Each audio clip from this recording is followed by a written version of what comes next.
Good evening, ladies and gentlemen, boys and girls, and Dota plays around the world. Sunday night Dota action.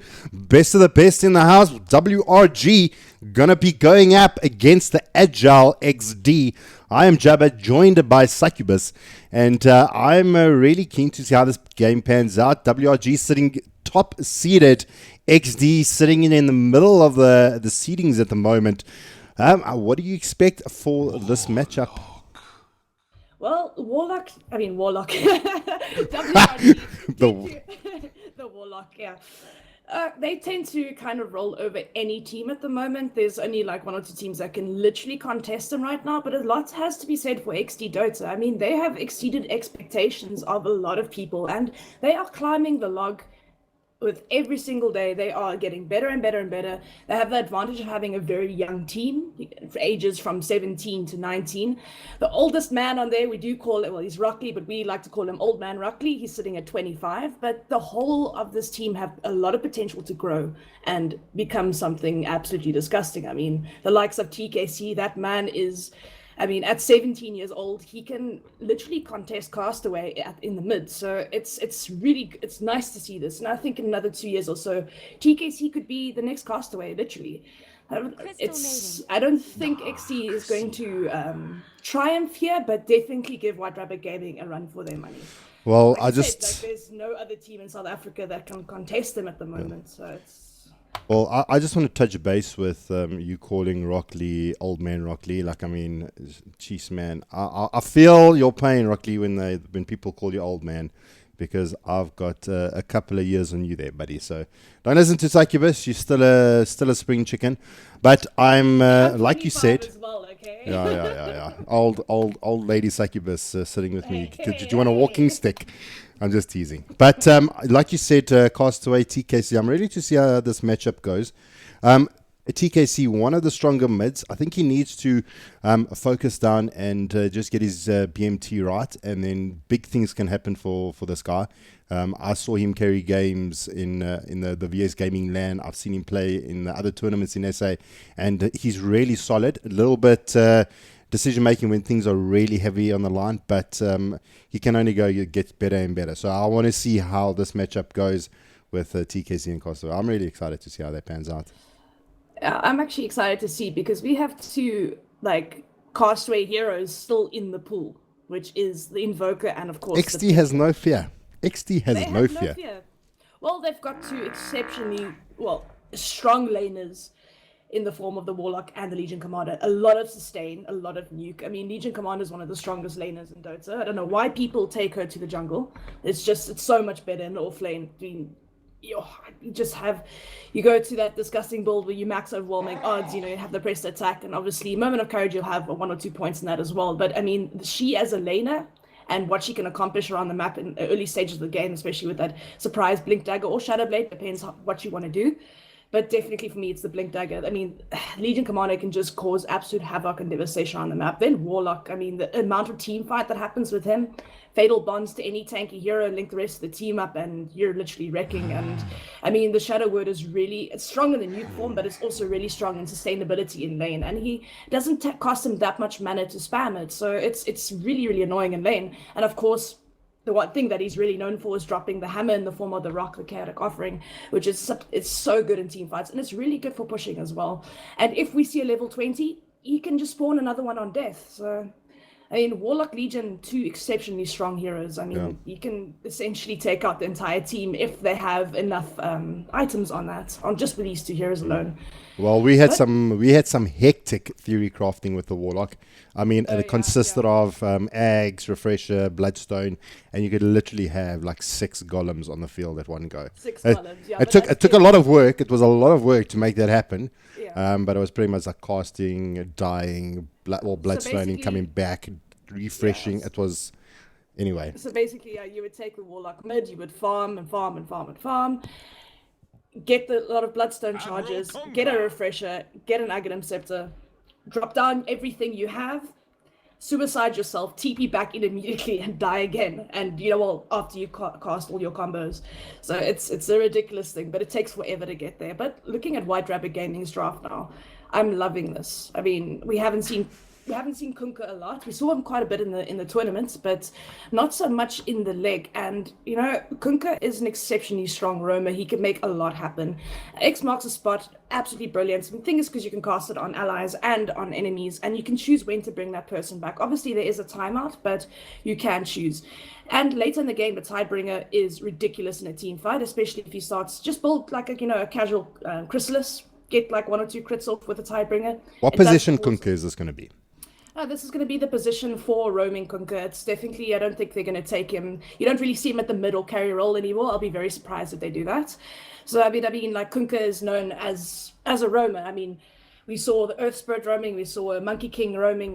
Those heroes kind of fall out. I mean, Monkey King, you don't see him at all anymore since the latest patch. He's been nerfed quite a lot, especially since you can't get the bash on him. That's what made him really strong in team fights. But Kunkka, for me, excellent roamer. He replaces the Earth Spirit just a little bit. Like, there's not a lot of people that can actually play him in SA. But Kunkka, very easy here to play now, especially with the changes to his ulti. It casts exactly where you land it. Crystal Maiden is going to provide them with a lot of mana. She's also quite a good roamer herself. She's got decent ganking potential with the form of the Frostbites, and of course Crystal Nova, which slows your attacks and movement speed, so that's nice. Darkseer, very efficient laner. So he can hold his own, get make that pipe up very, very fast for his team.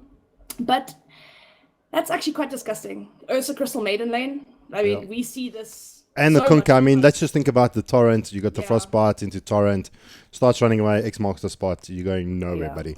But I do see. With the changes to Kunkka, it's really not hard to land the torrent. But combos. It really isn't. You don't have to actually use the X to actually get the torrent. You can actually just use the Frostbite into torrent, and then use the X for something else. It's an option to them at least. But I have noticed WRG showing a little bit of respect here to the Bristleback and the Arc Warden, the Jappa Bristleback and the Hunter Arc Warden. I haven't seen any bans for the Meepo yet. I have been told, and it's like this mythical unicorn that Hunter plays this amazing Meepo. I'm waiting to see it. MGO Reddit, if you're out there, tell me when I get to see this Meepo, because I've heard. Well, he did name himself Microman for this, and it does take micro skills to play the Meepo. But Hunter is definitely known for his Meepo. He did climb his MMR just by spamming Meepo on EU. So I would actually love to see a Meepo here. It's going to be hard for a Meepo since there's Iron Shells, there's Crystal Maidens. I know. It's just I just want to see it. That's pretty much what I want to do. But we won't see any Meepo ping pong. There's no Lich. They won't basically pick Lich after they've got the Crystal Maiden and the Kunkka already. So I mean, Meepo ping pong is out of the question. They can't pick up a Sven now unless they take the Ursa mid, which is unlikely. But I do see. I see dual lanes coming out for eXDee here. This is actually pretty interesting because you can put the Legion, you can put the Jug or the Veno mid, or you can put the Veno off lane, have the Jug mid. I still think it may be a Puck mid. I think it could be a Puck mid. TKC Puck is just unbelievable and so amazing to watch. So I mean, that's something that'll be a treat for our eyes if we see a TKC Puck. Well, not only that, the coil's really good against Ursa. You drop the coil on Ursa, Ursa's not going to be able to. You can kite him around. So that may be an option to what eXDee is looking towards. So, okay, let's theorycraft here for eXDee quickly. Legion Commander and Veno in the off lane. Jugger and Warlock in the safe lane. TKC, I think, is the mid that they're going to be looking for. And I think it's going to be a Puck. They have banned out the TA, so it's not going to be a TKC TA. They've banned out the Quap for WRG. So still got a couple of options there for Castaway. Tinker, SF. I don't see a Clockwork, so I don't think it will be an SF. They generally like to combo the clock with the SF. It's not really a good SF game at the moment either. Ember's been banned out. They are banned out like second phase already. But to be honest, I don't see an SF working out with. I mean, sure, you've got the Darkseer, you've got the Kunkka, you can combo an SF ulti pretty nicely with that. Back into Requiem. Back into Requiem, yeah. Back into Requiem is quite strong. So I said you've got a nice combo for an SF. I just don't know if they're going to do it. Shaman? Are they going to do a mid-shadow Shaman here? Because we saw this. He's hitting like 77 base damage now. Yeah, it's like 77 or 80. It's ridiculous at the moment. It's almost like Tree, but Tree's still like the winner when it comes to base damage. Like that guy. That guy, yeah. That guy. This is actually really interesting because we could have one of 4 heroes mid here. Okay, Veno, so I suspect, because Veno offlane is just so damn Invoker, frustrating. And we're okay. going to see a castaway Invoker. Now, Invoker is definitely not as strong as he used to be, but you can still make it work. I mean, if this guy, the way that this guy farms, he's going to have his Midas up in 8 minutes, maybe less, into Yule Scepters, into Blinks. Then we're maybe going to see a Aghanim Scepter before the Yule Scepter and Blink, most likely. Well, I read a pro tip the other day. It all depends on what he needs. It all depends on how the game's going. But I mean, the amount of team fight these people have right now. Legion mid. It could be Legion mid, yeah. TKC. I said, they can put Legion Jug or Veno or even Shadow Shaman mid. They can even put Warlock mid. It's just such a versatile draft. You can do so many things. Do you think it's a bait though? Do you think it's a bait? Do you think? Think about this. Think about this. Fatal Bonds with Venomancer ulti. Oh yeah. Ouch. Yeah. That's yeah. just gonna take your yeah. HP down, and they don't even have to get everything else off. They just need to get Fatal Bonds into maybe a rock if he's lucky enough to get it off, and of course Venomancer ulti. Veno just needs to get in, drop his ulti with Fatal Bonds on the rest of the team. They are tanky heroes on the field here in the form of the Ursa. So if he gets Ursa linked up to the rest of everyone, that Ursa is going to stay alive longer than everyone else, which means he's going to kill his own teammates. Well, and Lincoln Sphere, I mean, they've got options to pop Lincolns, quite a lot of options, thanks to the Shadow Shaman as well. They've got huge pushing potential. I mean, imagine trying to push up high ground against Veno Plague Wards and Shadow Shaman Wards. Not fun. No, it is going to be. It's a very strong draft. It's going to be an interesting matchup. If the Ursa spirals out of control, I mean, the supports on the side of eXDee are just going to be absolute food to him. So you can literally munch away a Veno in 2 seconds. You can munch away a Shadow Shaman in 2 seconds if he gets strong enough. It's going to be an interesting game. This is, yeah. I'm liking these drafts. There's drafts that we don't see often anymore. So yeah, we've been seeing a lot of Darkseer into Riki or Darkseer into Trees. So yeah, I'm excited. Alrighty, well, for those of you that are just joining us, welcome to a game 1 of this best of 3, White Rabbit Gaming versus eXDee. For the side of the Radiant will be WRG. In the top lane is going to be Chadawi, going to be playing our Darkseer in the off lane. In the mid is going to be Castaway on the Invoker. And a pro tip quick on the sidelines is that you never leave mid until you have your Ags. That is a direct quote. That is a direct quote from Mr. Castaway himself. But without further ado, we've got Santo going to be playing the Kunkka, doing a little bit of a dance there for us. And we do have our beautiful little Ursa Bear. He's going to be played out there by, do correct me if I'm wrong, but I think that is going to be Whelp. Yeah. And last but not least, that is gonna be Schlinks, gonna be playing that cuddly Crystal Maiden, which is being dubbed by Succubus. I disagree. She's actually it's not dubbed by me. It's dubbed by Sunsfan. He calls her cuddly Crystal Maiden. Oh my god, she is cold and wrecks people and makes my life a misery. When I play her, it's pretty cool. When I play against her, that route is just ridiculous. But nonetheless, the one day that I stole your rampage, it's fine. I can die and be happy now. I stole Jabba's rampage on a Crystal Maiden. I've deleted that moment out of my mind. I actually, just on the side note, look, I know we're digressing a lot, but I bought a Mask of Madness and I pretty much got a ultra kill. You stole my rampage on a Crystal Maiden. Just saying. But anyway, without further ado, please go ahead and do the introductions for eXDee. Well, on eXDee, we're gonna have the one, the only Mr. Ruckley himself, or Old Man Ruckley, playing the Shadow Shaman. Next to him will be Jappa on that Veno. Then TKC on the Legion Commander. I haven't seen him on this hero yet, so it's going to be interesting to see what happens on that. And then we're going to have Microman, aka Hunter himself, playing the Juggernaut. And then last but not least, we're going to have Ake Fury, which is, I believe, Hunter's brother, playing on that Warlock. So, I mean, yeah, this is going to be interesting. Going to be dual lane on dual lanes here. And to be honest, it's a pretty strong dual lane, the Veno and the Shadow Shaman. We're going to wonder who's going to farm here. I suspect the Veno is going to be the one farming in this lane because, yeah, I think this is...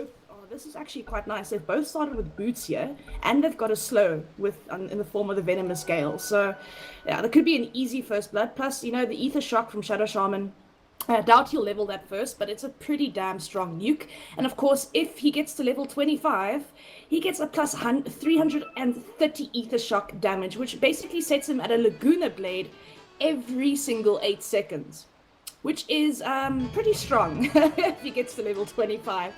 Anyway, boys and girls, ladies and gentlemen, let's get underway with this game. Well, the game is underway. Let's get ready to Dota.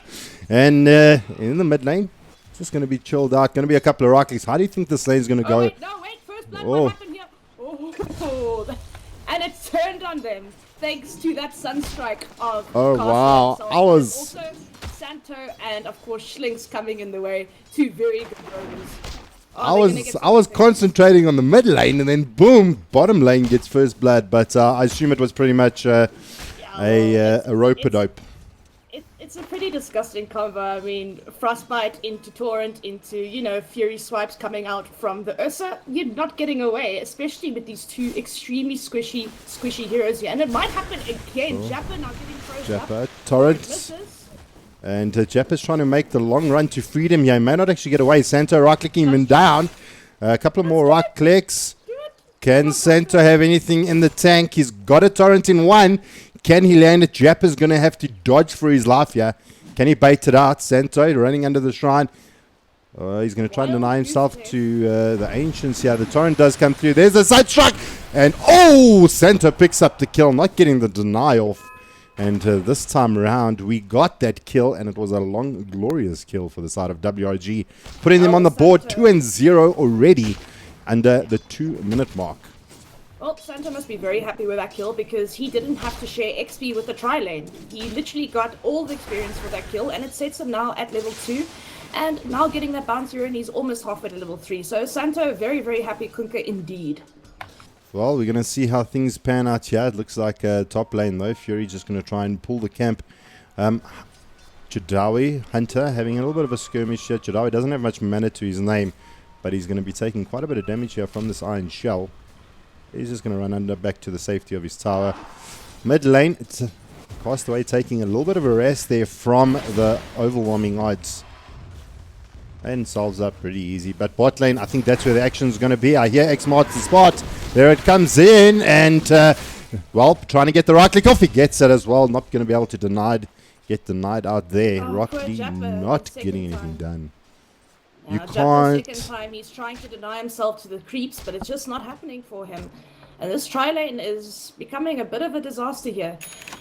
I feel like Rocky, once he gets like level 3, he needs to start making a bit of rotations, let the Veno solo level up those plague wards. Once he can start leveling up the plague wards and just start spamming that, going to the jungle, try get his levels there. Because all you're going to do here now is feed this tri-lane. But I think once the Kunkka starts rotating, he's going to try and maybe make a move on TKC next. Hopefully, we'll have to see. It is going to be really. This is a strong, very, very strong lane, and I mean, if you keep persisting in this lane at the moment, all you're going to do. Rock Lee, X-Torrent, Sunstruck, and the hells from above come down, and Ursa gets another kill. Absolute devastating here to eXDee here in the bot lane. It is just becoming an absolute feed fest here for the side of eXDee, and WRG is just lapping it up. They definitely are. And I mean, one benefit you could say is that, Microman, the Hunter, he is getting quite a fair amount of CS here, getting nice levels on himself. But Chidawi, sitting at the same level as the Juggernaut, he's getting a lot out of this lane, interrupting the stacking and pulling of Fury as well. But as I say that, we do have Rocky, who's smoked up here in the mid, going to try and make a move onto the Castaway. Can they make it happen? Well, here comes the Shackles. They're going to hold him in place. TKC gives him that super boost, and it is going to be Rockley bringing him down in the mid lane there, or bot lane. They actually get a solo kill off on to poor Mr. Jappa, being brought down there by the Ursa.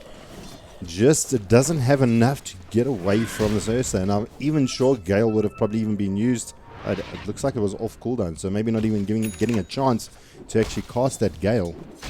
And it looks like he's going for the max Gale, Venomous Gale into Poison Sting thing, which is nice for, pick-offs and stuff like that, do as much nuke damage as possible, but it's going to delay his Plague Wards, which, you tend to pick Veno for. The Plague Wards are just annoying as hell. I mean, It cancels out blink daggers. It makes it hard to push towers. I mean, high-level plague wards is just a nightmare to deal with for an enemy team. So, I mean, it's a nice build. I like the Venomous Gale into Poison Sting build, but I just feel like if you're gonna pick a plague wards, definitely is just the way to go. I mean, you don't spam it at level 1 because you just feed it. But once those plague wards hit like level 2, level 3. It's really hard for a carry or anyone, for that matter of fact, to actually right-click it down because you end up taking so much damage. So, I mean, this maybe could have been a strategy to maybe slow down the tri-lane just a little bit, but yeah, hold on. There's some action happening on Shadawi here. I think Shadawi is actually turning here onto eXDee. Yeah, he's being annoying here. Fury's trying to stack up, trying to pull, and Shadawi is just not letting this happen. So, I mean, he's getting quite a lot out of this off-lane, but we do have rotations yet again in the mid, this time in the form of Sansa onto TKC. TKC does have overwhelming odds. Well, X is there. Torrent comes out. Cold Snap. Sunstrike not going to land. Just off the mark, getting away. But they do bring in Fury. Just to try and keep him alive. It's a hard gank. It's a really hard gank on a Legion, unless you permanently disable her, because she does have that press that sucks. So she's going to debuff anything you put on her. In the meantime, though, the Ursa in the form of Whelp dropping very, very low here. He's going to have to TP out. Well, he gets the TP out on the side. They're going to try and see if they can bring the crystal down. No, they decide against it. They won't be able to. They do decide against that. Hold on. What's happening here in the mid again? Castaway getting fairly low. Legion Commander is just such a strong laner. I mean, it practically destroys almost every single lane it goes up against. But it looks like, oh no. X is there. Cold Snap's there. They've dropped the Ice Wall. TKC trying to find the kill. He can't. Throws down those overwhelming odds. Not going to be enough. TKC gets himself out of there. They don't have enough to bring down the Legion. I suppose this is their only saving grace.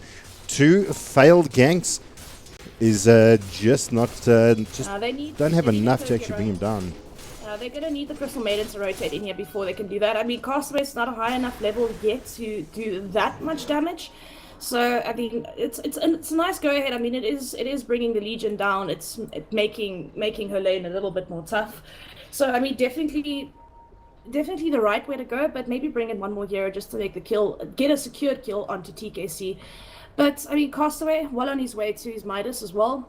Look, I'm liking his build at the moment, going for the 2 null talismans into that magic stick. So he's going to have nice game stats in the start, which is going to help him out a bit, especially against the Legion Commander lane. They could just continuously spam that overwhelming odds. So it's a really annoying lane to deal with. But, I say that, but he's still sitting on top of the CS chart here, and he's got 18 denies, so not doing too badly. I mean, he was sitting quite far behind in the waves of CS, but it's now picking up nicely for Castaway here. But it's also the fact that he's going in and out of the jungle as well. Rush. Are we going to see a rush anytime soon? We do have the Morbid Mask on this Ursa, so he could actually just go rush right now if he really wants to. All he needs is a little bit of lifesteal.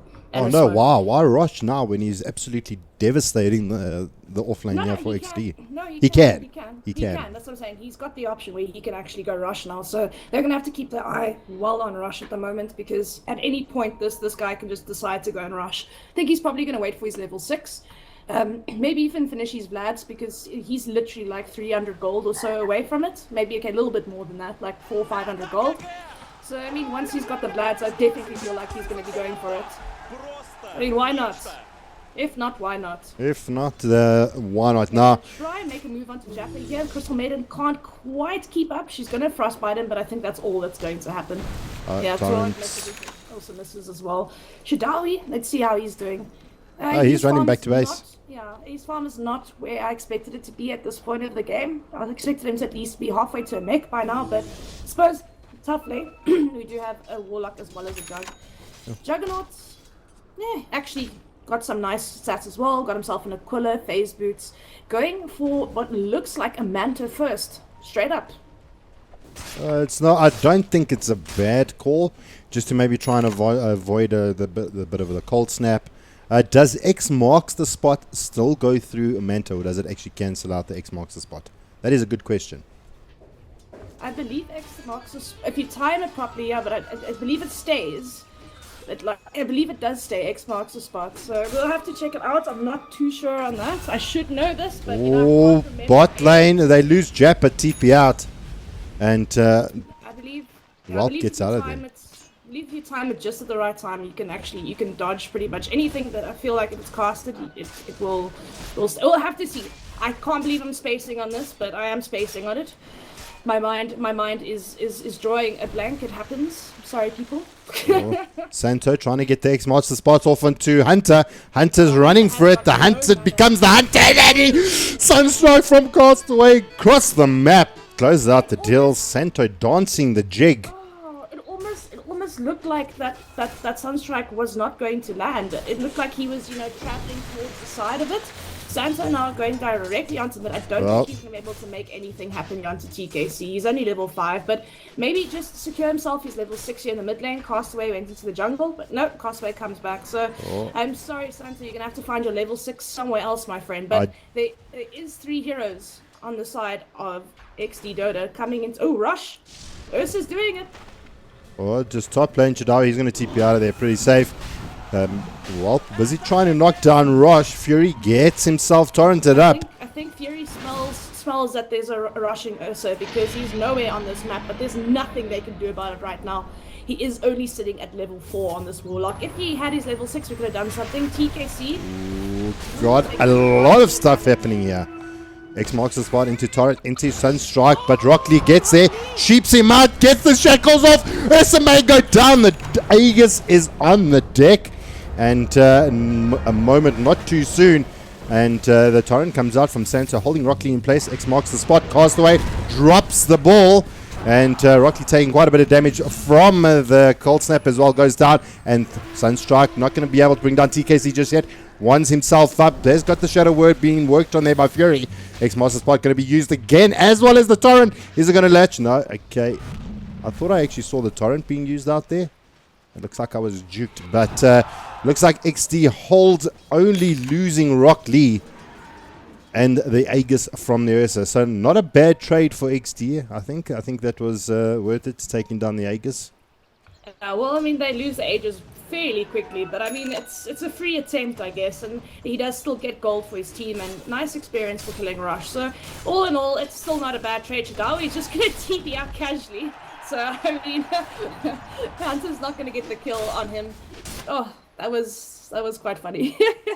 But did he have ulti available? Yes, he did. So I wonder why he didn't just ulti. He did I think it was mana, mana, but he has the boat. The healing ward is down. He's going to have to try and fight through that. The healing ward's running in front of him. Sunstrike, it's going to be good on the mark, and that Hunter is dead. They get the healing ward. A little bit of extra gold there for himself. And Rock Lee gets the hold off, dropped the upheaval. Santo gonna just TP out of there. Got nothing in the bank, and gets an easy TP out there. So picks up the kill. Still not level 6, unfortunately. And 9 for 1.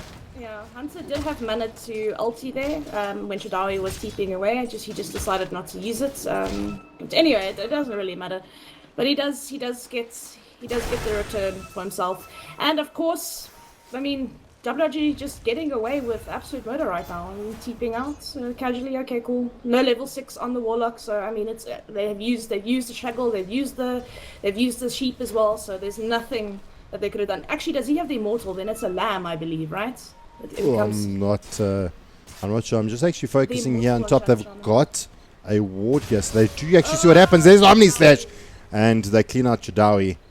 Chadawi being the sacrificial lamb, so whether it's the immortal or not, there was definitely a lamb involved. Yeah, so if it's the immortal. Oh, but Hunter, Rock Lee, gonna try and throw out the boats. He's gonna be able to whirl through it. And yeah, a bit of a boat not being successful. So WRG making 1 or 2 poo-poos, but in the meantime, Castaway picks up the kill on TKC. Where was he actually sitting that he actually got it? Oh, sitting in the bot lane. We do get the return kill from Rock Lee, taking down the Ursa as well. Action across the map, people. This is what we promised. I don't know if we ever promised it, but there's always... I don't think we should have promised it. It feels like it's one of the promises that I could have actually kept in life. Look, the map is almost, well, I would say almost, it's a little bit far away from him, so you're able to evade things once he gets down the map. And also, he's really well pushing him. Luckily, the ulti is on cooldown for Hunter, so he's going to be able to get away from that. Just dying himself to that Omni Slash, of course. And Hunter's going to have to catch up here. He's sitting quite far behind in terms of items here. And, I mean, Ursa sitting at, okay, well, basically the same level. But the item progression on Ursa, I feel, is a little bit better. I mean, we've got a full Vlad's as well as phase boots and almost a Blink Dagger, which is going to come online in about the next 2 minutes. So this is quite scary for the side. They haven't locked any Fury. Fury's in a lot of trouble here. Boat's even being committed as well. And Fury goes down. Boat, X, Torrent, a little bit of love, and that's all that she wrote. The combo of Crystal Maiden and Kunkka is absolutely disgusting. And a Jappa's probably gonna go down here as well. They do have another Torrent available and an X marks the spot. Can they make it happen though? He's well behind the tower, so maybe they feel like they need to back off, not knowing who the rest of eXDee is. But TKC trying to take the bottom tower down here now. But there are some TK rotations coming in here towards the top lane. Jappa taking a lot of abuse. A lot of abuse. He's the one sitting in the... He's the one in the front lines, tip of the sword. Yes, he is. Hunter, he does have... Fury does have the hammer to drop this time around, so maybe he can make something happen. Well, Fatal Bonds onto 2, Chitawi and Santo. Not going to take any damage, so they're not going to be getting anything worth their bot lane, though. They do get the kill onto Rock Lee. TKC trying to close the gap and not being able to get that. They did drop the wards trying to get this bottom tier 1 tower. It didn't go down, or not even close enough, or not even in range. So just trying to bring down, well, it didn't happen. Let's take a look at the top lane, though. I do see Santo quite deep in here. But maybe just trying to bait out the rock, perhaps. Maybe even the Omni Slash. That would be a big one for WRG. Yeah. They could do it. The shrine is available for them in about 20 seconds. So maybe take a fight then. But at the moment, they're just going to try to defend mid. Yeah, I hear cold snaps being used. Yeah, mid lane, Jappa. Just completely obliterated by Castaway there. Didn't even need help. He didn't even need help from Schlinks. It's just simple cold snap into, you know, the beautiful tornado. And, you know, it does quite a bit of damage at the moment. I mean, he's quite versatile with his build. He's almost actually going for it. Aghanim Scepter. He wanted to go for the Boots of Travel first, so got Hand of Midas Boots of Travel, and going into that Aghanim Scepter now is going to be Castaway. He should have it up in the next 5 to 10 minutes or so. And yeah, that's going to be able to open up quite a few more combos for him. Well, pro tip of the day. We just see Welp and the rest of WRG take a tower, and they're gonna looks like they're just gonna trade here. I mean, we've got Hunter and Rocky taking the tower here. I mean, they're gonna actually TP in and try to defend this. I don't think they'll be able to defend this. Maybe get the deny. There's the Vac. Hunter gets the kill. Rocky in a little bit of trouble here. He does actually hold up Chitawi, but the Sunstruck comes in, gonna bring down Hunter. Castaway in the vicinity to pick up a kill, and Chitawi and the Crystal Maiden get the kill onto Rocky eventually. Just trying to make sure that they got themselves the tower. They did, but they ended up paying with their lives. Mid lane, though. Oh, Jappa in big trouble, yeah. Now TKC, he's being hunted down. Has actually got himself in Vizruin, so he's going to be able to get himself... Yeah, that was super lucky. But WRG in complete control of this game. 17-3 at the 17-minute mark. Dare we even look at the networks at the moment? Well, we dare. I dare. They're about a 5k network lead at the moment, which is not 5k? that significant. Yeah, it's 10? not that significant. 10? It says 5. Oh, the rock has been dropped. Caught me off guard there. TKC gets the jewel off. They drop the wards. They're trying to work on Chitawi. The boat comes into the Vac, into the boats, and now Chitawi trying to run himself out of there. Castaway taking a little bit of damage. Hunter has to whirl through it. The rocket trying to hit away the Ursa. Not going to happen. X marks the spot into the torrent. TKC going to get rolled up. The 3-man dance here for eXDee. Hunter trying to see if he can actually get something done. Omni Slash, and he's going to have to whirl through it so he doesn't get pulled back. And didn't get the whirl, didn't get the Omni Slash off, has no more mana for it. But, yeah, that was... did they lose anyone there? No one died. That was... Literally no one died. And, like, I must say, Chitawi should have gone down there, but thanks to that extra ring of health and, of course, a ring of regen plus the soul ring, he's just got so much HP regen at the moment that, like, it's, you know, like, he survived because of that. But, I mean, wow. that he should have gone down there. At least one person, but I mean, everything got used and no one went down. Wow. Absolutely amazing. I mean, that is like perfectly matched. Everyone using their abilities, and then but hang on, top lane, blink in, immediately sheeped out. Ursa trying to find the gap, can't. X brings him back. And poor Mr. Whelp not going to be able to close out the deal there. They say the pen is mightier than the sword, but no, people, the Fury swipes are way stronger.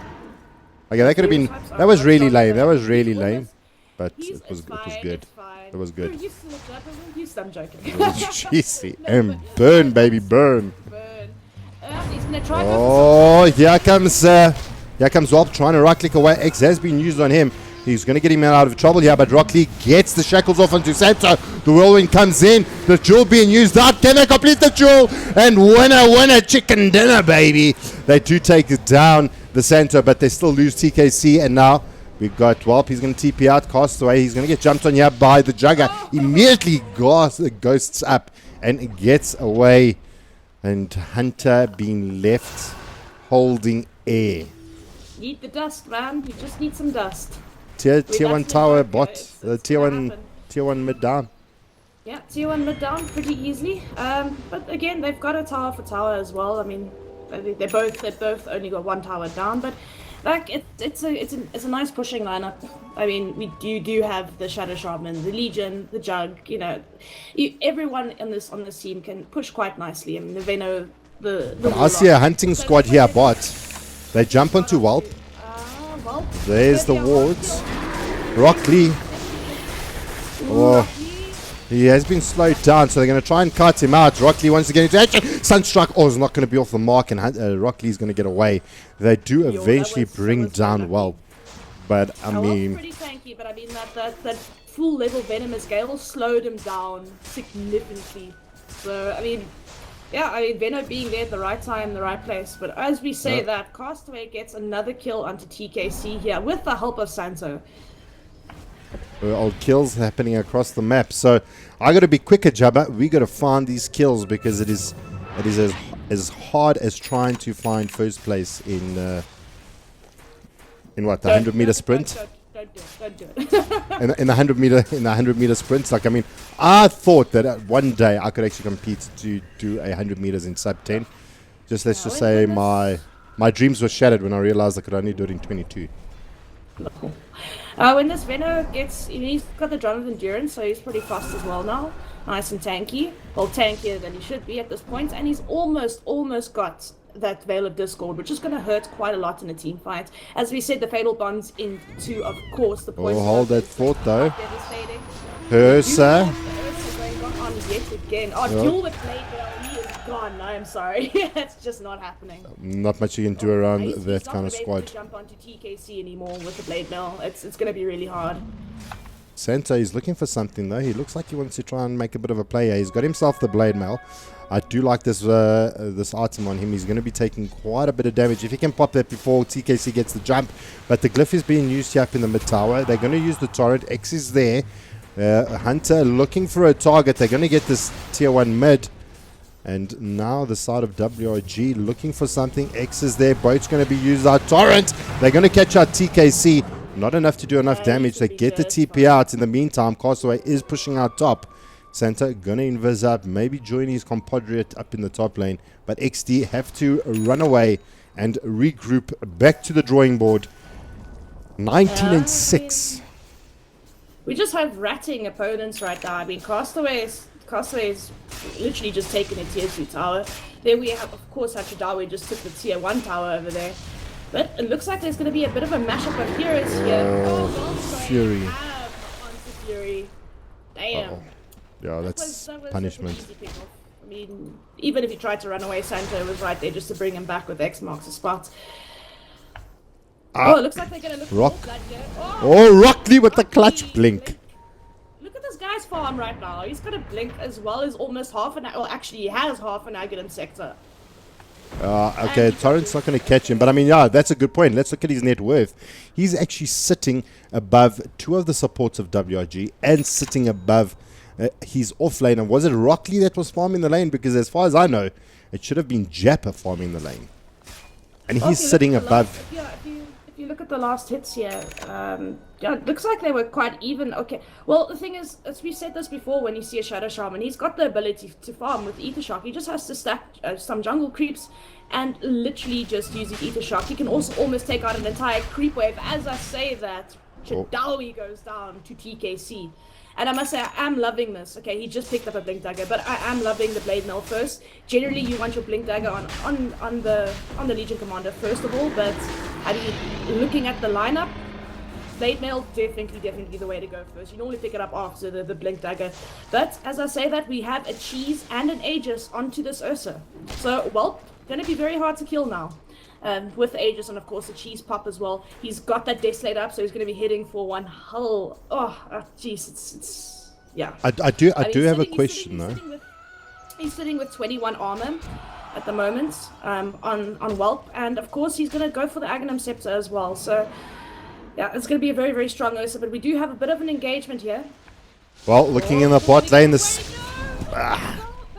Fury swipes just get too strong, but there may be another one. They're going to find TKC. They're going to drop the freezing field. The boat's not going to catch. And haste is just too good. Center trying to find the X, and he decides not to actually use it. Yeah. You can't catch him with a haste drone. It's just, you know, don't care how fast you are. It's not happening. But someone's getting a Hex up here, and it is Whelp yet again. They're going to try bring down the Aegis. Rockley blinks away. Castaway trying to find more. He gets the cold snap off. Rockley's hiding through the bushes. Can he get out? Drink through Castaway. Castaway is not going to be able to find him, but Whelp is there. The tornado does come out. Sunstrike. Rockley, that would have been legendary, my friend. But still going down to the likes of Castaway. Not even they don't even want to get Whelp close enough to actually bring him down. Still had the Aegis. They don't want to use it on that. No, he's still got Cheese as well, but I mean now he's going to have to get some HP back from some creeps here. Just get, yeah, there we go. Child some creeps, get some HP back, but it's going to take him a lot to get his HP to full, but I don't think he's that worried about it. Looks like they're going to try to trade tower for tower again. We do have TKC still in the mid here, not using his TP just yet, but they can't really do much about it. They're going to have to TP back now if they don't want to lose the racks. They are fortifying. TKC is still not TPing back. This is interesting. They can't trade They don't. tier 2 for tier 3. They don't have TPs. They don't have TP. Okay, they have two TPs. TKC does have TP. They can definitely come in and do something here, but they are definitely going to lose a tier 3. I mean, there's no way. I mean, Ursa has Aegis plus Cheese. It's just not happening. So it's going to open up the map just a little bit for them. They're going to be able to take some shrines up. Oh, the jump comes in. They find TKC. TKC blade mails up. The rock has been dropped. The ball is down. The torrent is out. The wall is out. The Venom poison is there. The jewel comes out. Is it going to be enough to bring him down? Chadawi getting himself a little bit of extra kills there. And now Fail Bond's doing some work, but the Sunstrike going to land and cleans out TKZ. Hunter is down. Chitawi eventually goes down to the Fail Bonds. And WRG taking down the bot lane of Rax. And this, no buybacks available either. No buybacks at all. But you see how much damage they took just from Fatal Bonds and Poison Nova. I mean, I was worried because the Whelp used his Cheese and he still had Fatal Bonds attached to him. He was literally killing his team, and poor Chadawi goes down thanks to that. But I mean, they have to be happy with that. They got a full lane of Rax. Oh, Whelp getting absolutely cheeky and just taking Pop the down cheese. The cheese is gone. Okay, so he's going to use the Aegis. Deny. Oh, Rockley, the cheek. Oh, he jumps in. He's going to try and get the call off. Does TKC have anything? He pops out the beak here. The blade mail gets the jewel off and gets himself a kill. And Whelp being a little bit over aggressive there, in the words of my man Scarpy, a little bit overzealous and getting brought down. That Ether Shock into Blade Mail duel. Yeah, you're going down, buddy. Cold snap being used out. Hunter gets the spin off. Rockley pops out the Lincolns. Doesn't have enough to deal with him. The tornado comes out. Going to catch out Mr. Rockley. But he's going to get the whole lot of dodge. He's not pulling a Whelp. He's not going to pull a Whelp. He's not going to pull a Whelp. He's going to kill you for that. Sorry, Whelp. It wasn't me. Like, I mean, he jumped into 4 players. I mean, what do you expect? He's having some fun, man. Leave the guy alone. No. I know. That's like, he pulled a jabber, really. Fury needs to not reveal himself here. Waiting for that bounty rune. Very ambitious. This could be... Hunter, he's coming in from the bot lane. They're going to use Cold Snap out onto Rockley. Can't do a thing. The cast point just not good enough. Deafening Blast going to clean him out. And even Deafening Blast working a little bit onto Hunter. Is the Sunstrike going to land? Oh, he dodges right through it. But Schlinks getting himself a double kill. And now WRG want to break the higher ground, break the spirits of eXDee. As they've taken a bottom lane of racks. They're looking and taking out the top. Look, okay, they don't have the rock right now. They've got the rock in 10 seconds. They do have Poison Nova with Discord available and a Blink Dagger now onto the Veno. This could be an epic team fight, but I'm afraid they're probably just going to lose this Rax as well. Only going to have one more Rax to defend. Castaway being annoying, throwing out that EMP. No mana onto Fury whatsoever, so he literally cannot do a damn thing. Oh, Sento. This is I mean, this is a hard... Fury, just go back to base, get some mana, please. You have such good combos. Go.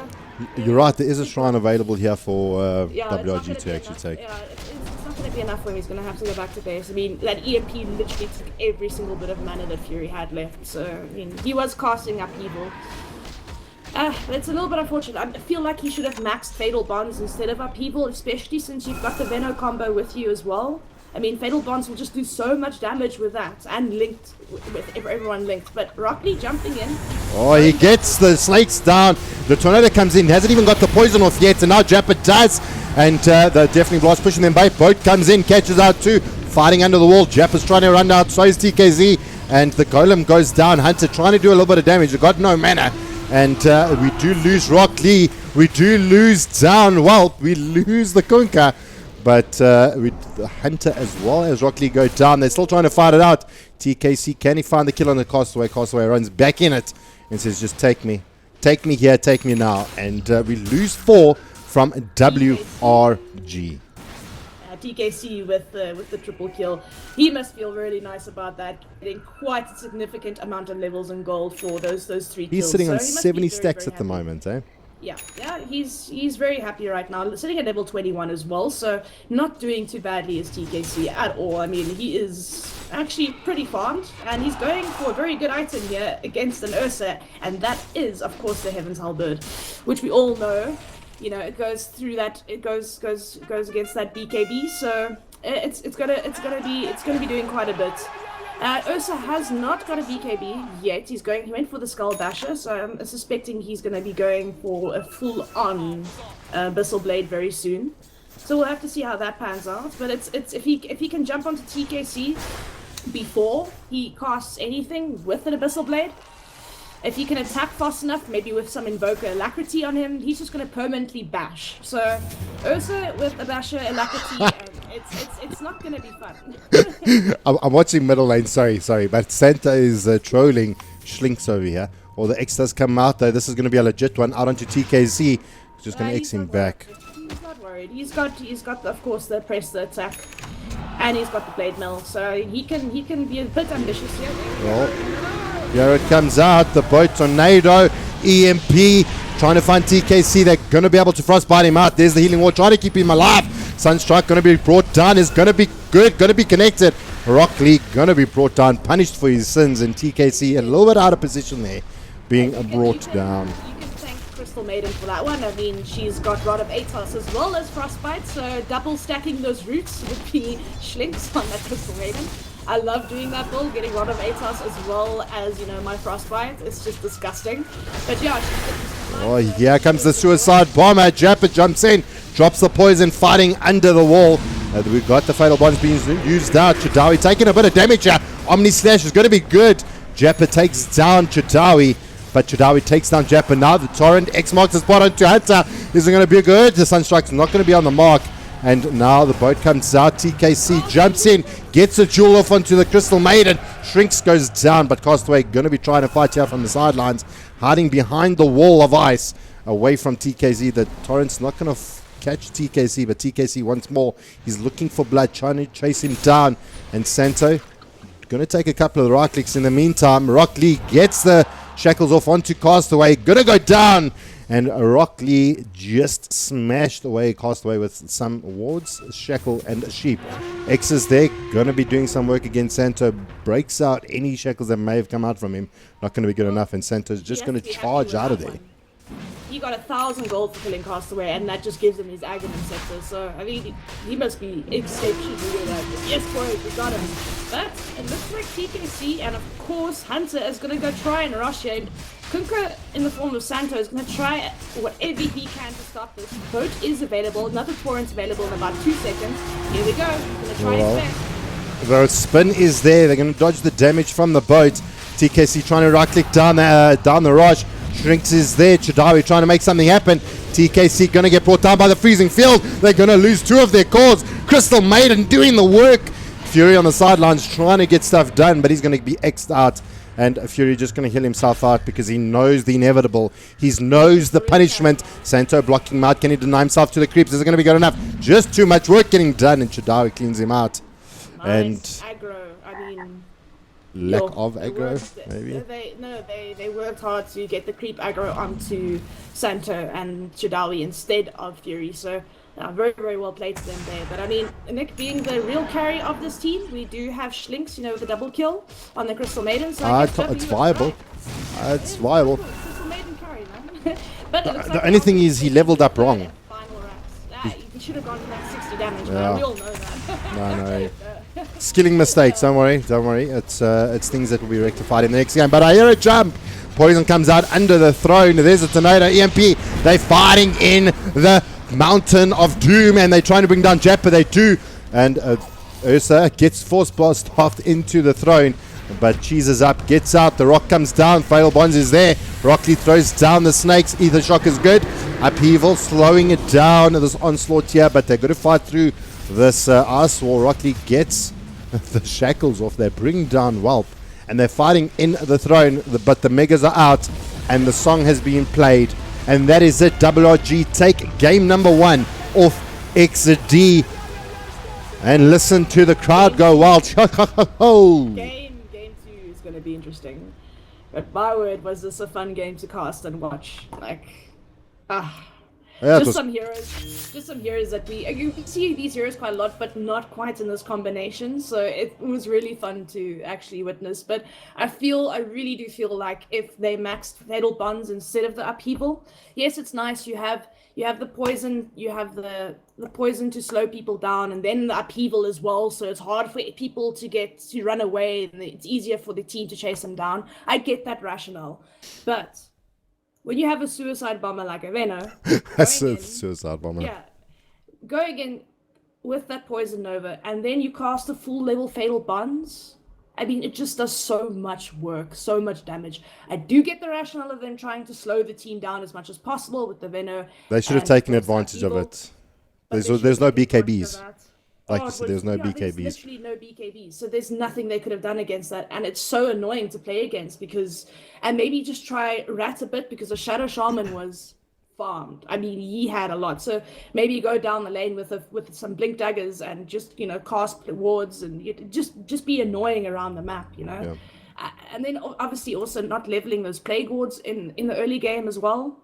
I mean, Plague Wards are really hard to deal with in the early game, especially if they're max level, and you've got a bunch of Blink Daggers, which, I mean, White Rapper Gaming did have. So I just feel like some of the things they could have done differently, maybe. I do get the strategy, but unfortunately it didn't work for them here.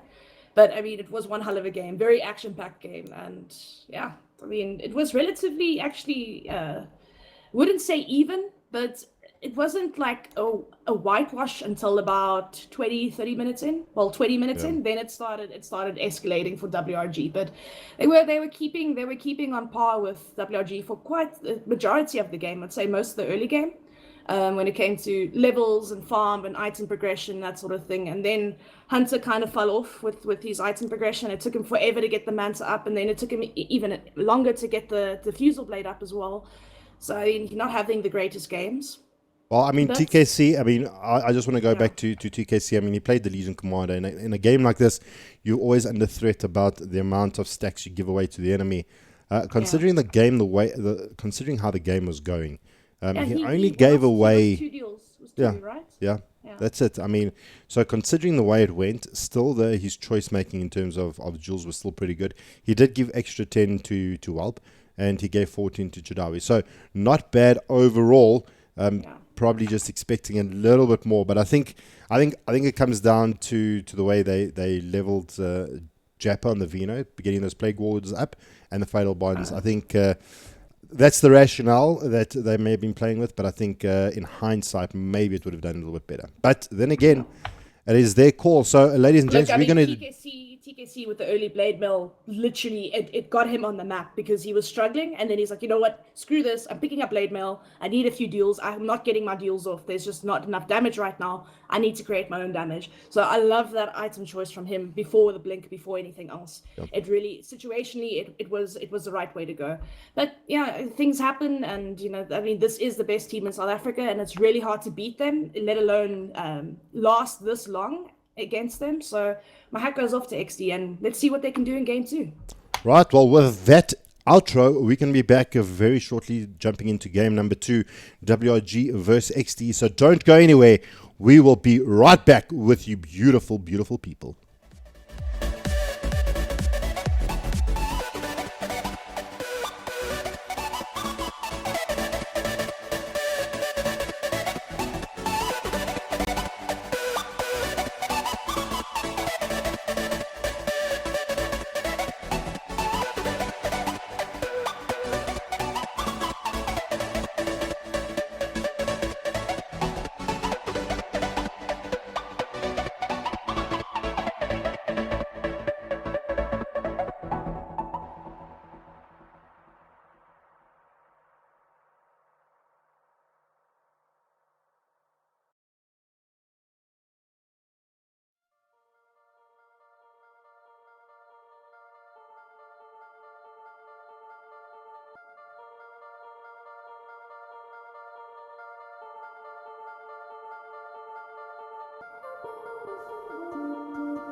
Good evening, ladies and gents, boys and girls, and Dota players around the world. We're back. Game number 2 at hand. Can eXDee bring it back, make this game a 1-1? WRG did take game. Game 1 of eXDee was pretty much a one-sided affair. Bot lane kind of just had their way with poor Jappa and Mr. Rock Lee. Mid, we had Castaway hitting Sunstrikes from across the map. Really got farm up on him really quickly. And TKC had a little bit of a showing. It just didn't, just wasn't able to stand up to the might of the WRG. Couldn't really kill him. They couldn't really kill TKC mid though. Yeah, I think mid was okay with the Sunstrikes. Obviously, I mean, it was more of an effective mid Castaway, but definitely TKC held his own mid. They literally couldn't kill him, and they tried to gank him like 4 times, I believe. So, I mean, yeah, whitewash, yeah, like towards, I'd say, like 15-20 minutes in, it started becoming a whitewash. But before that, it was okay. And then, of course, that disgusting tri-lane, Kunkka, CM, and Ursa. There's just no getting away from that. Well, they continue to jump on to... Well, okay, this time around, eXDee picks up the Darkseer. Previously, it was Jadawi playing the Darkseer. So they pick up the Darkseer for themselves. eXDee ban out the Kunkka. So Mr. Santo on the Kunkka doing some real work, deserving a ban out there from him. But WRG, they banned out the Bristle once again. Yeah, WRG don't. It's just like it's a hero you just don't want to play up against. It's Bristle is just absolutely a nuisance, and XD play a decent Bristle, and of course if you give Rockley that Wisp, Yeah, okay, people the don't know him IO. as Wisp anymore, IO.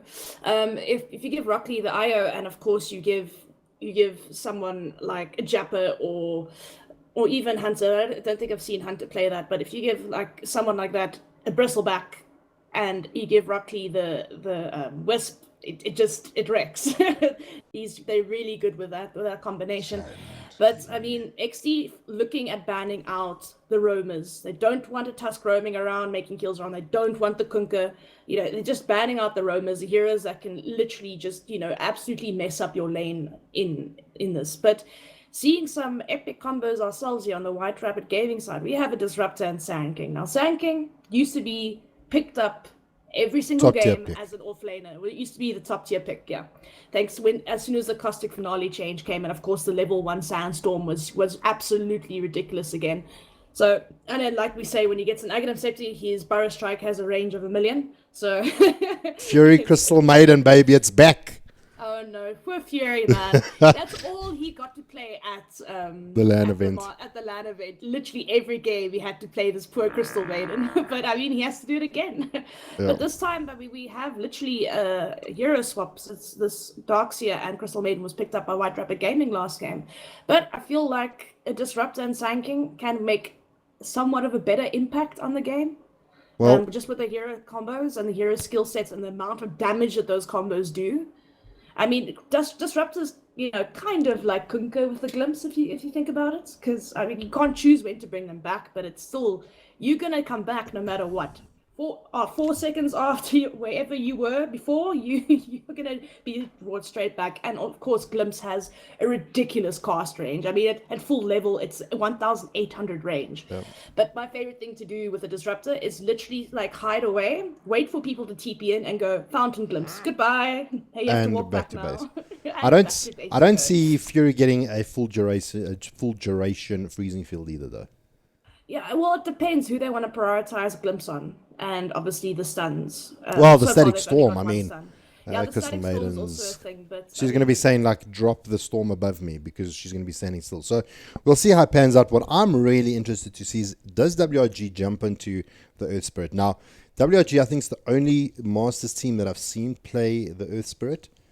And considering the priority of roamers that they're banning out, could it be an option? I've seen Energy and XTC pick up the Earth Spirit as well.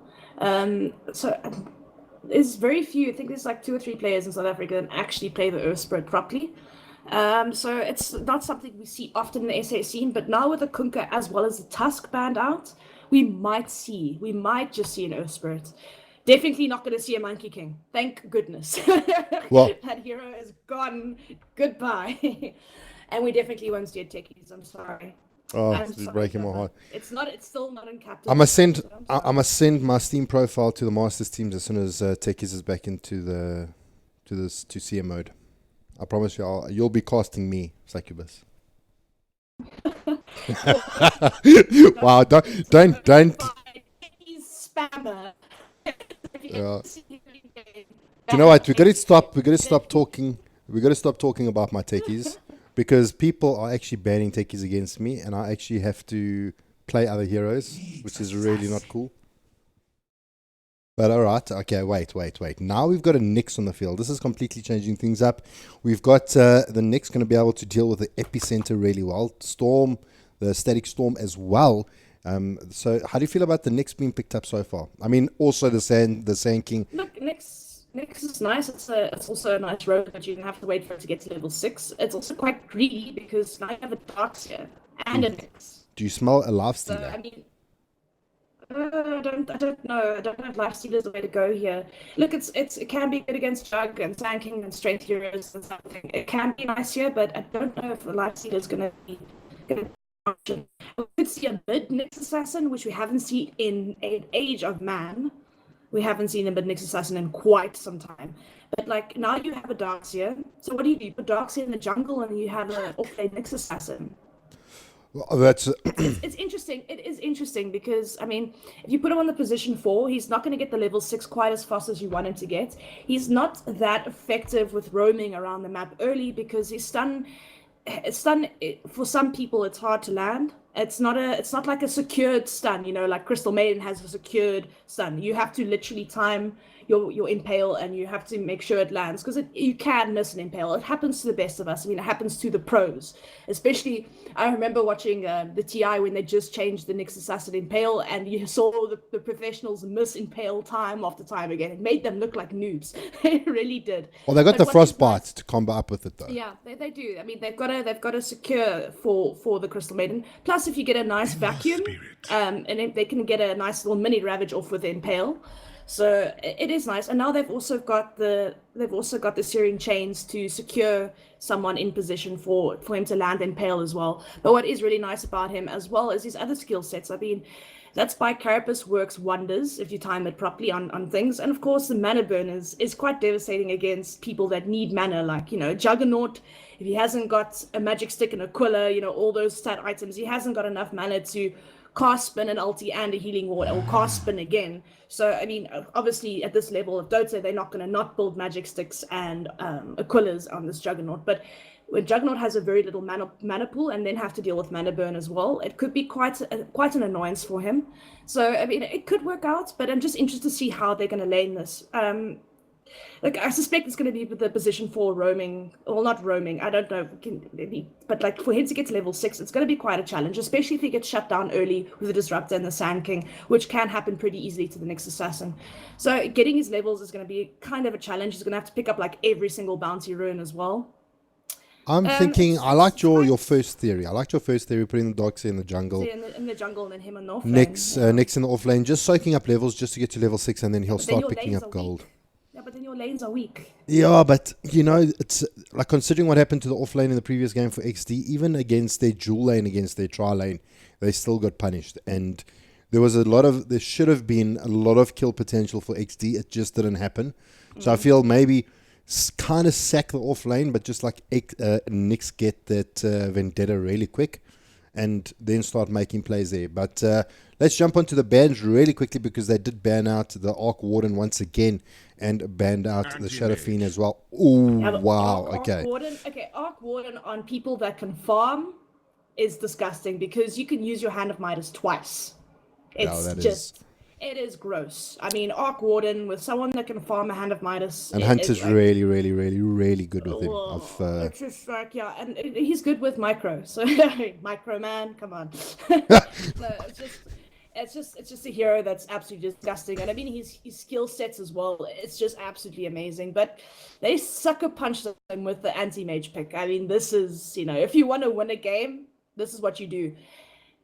You play 4 protect 1 strategy. Anti-mage can he can fight early. You can get a pick off or 2, but generally you want to see him like farm for the first 30 minutes, 25 minutes, come out with 3 or 4 items and just completely devastate. What is nice as well is the fact that he can rat pretty efficiently. So while you're in a team fight, the anti-mage is not there because we do 4 protect 1, and you've lost your racks before you can even It's just anti-mage is just one of those heroes that are an absolute annoyance to deal with. And to be honest, the South African scene in general don't really know how to play against an anti-mage strategy. You see it happen more often than not where an anti-mage gets out of control because they don't know how to deal with it. How do you deal with an aim? You don't let him farm. You just keep pressuring him. You make the ganks happen. You do it. You force the anti-mage to fight. You take out their jungle. You make sure there's no space for this guy. And even then, I mean, you just get mass disable. You can, as long as you can lock him down, you can have the heroes to do that. I mean, but people tend to forget about him because they pick strong drafts around it as well, which things that can stand on their own. So it's. Look, they got a lockdown for AM now in terms of the Legion. They've got Legion, they've got Puck, they've got Disruptor, they've got a lot to deal with him. But, it's an evasive hero because he's got that blink. He's also got the Spell Shield, which is pretty annoying. The Mana Break, which is absolutely frustrating to deal with. But it's more the way that he escalates and farm once he has that Battle Fury up. It's just, he just gets item after item after item after item. But, you really just need to shut him down and not play into it. If you play into it, it's inevitable. I mean, 30, 40 minutes in, he's going to win the game for you. It's an anti-mage. It's a really hard hero to play up against.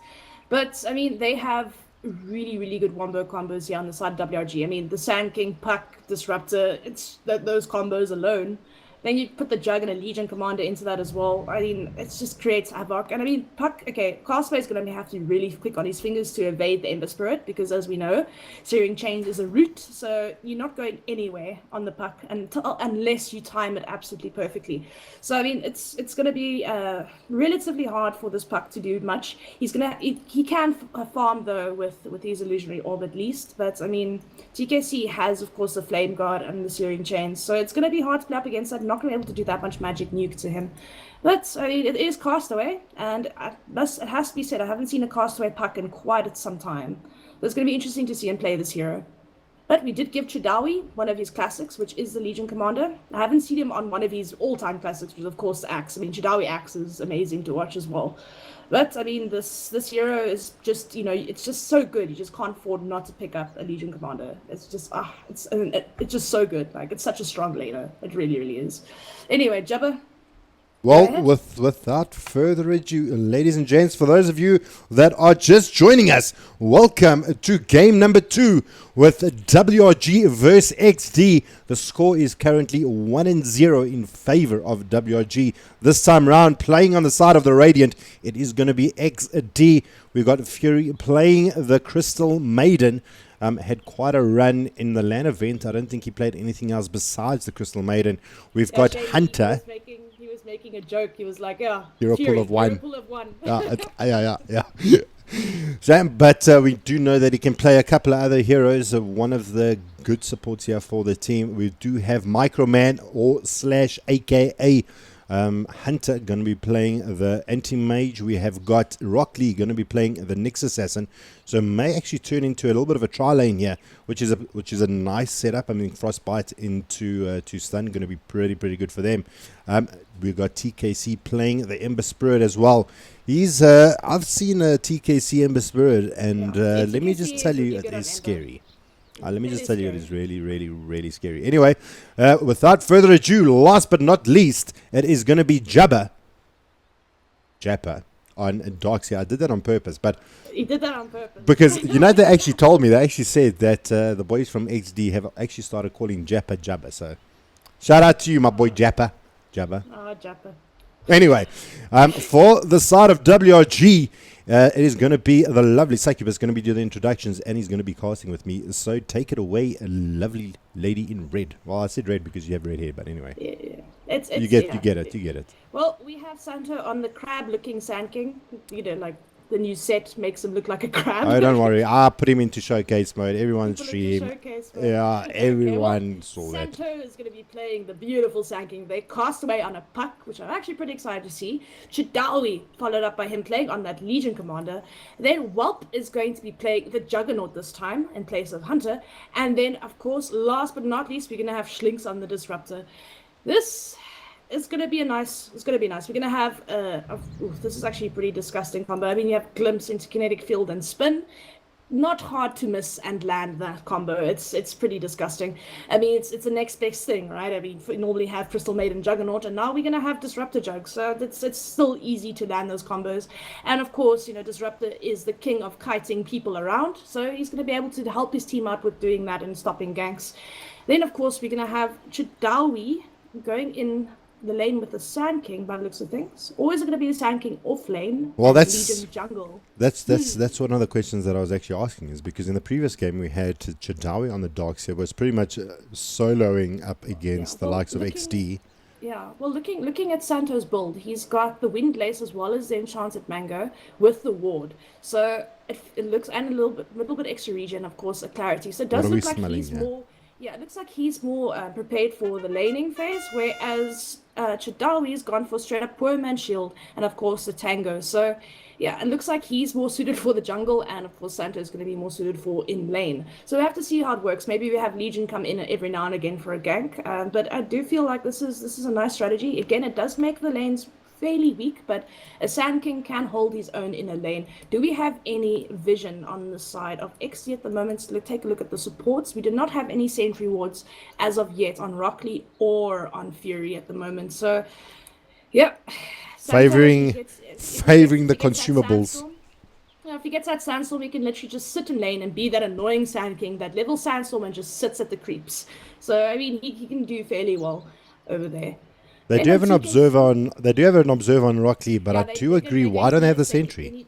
They don't have a sentry. No, I don't think they expect. I don't think they expect the first. If they don't expect the first level 1 sandstorm Sand King going offlane, then I don't think they're going to pick up a sentry. But look, they will have 100 gold in, very, very quickly. So they can easily stop that in its tracks in the first minute and a half at least. But Santo definitely will have an easy level 2 if he just does that. Level the sandstorm, sit in the middle of the lane, and you go. There's nothing they can do. They can't stun him, they can't do anything. I have a question for you though. Regardless on the teams. Regardless of the teams. If I just said to you, Succubus, have a look at the draft before you.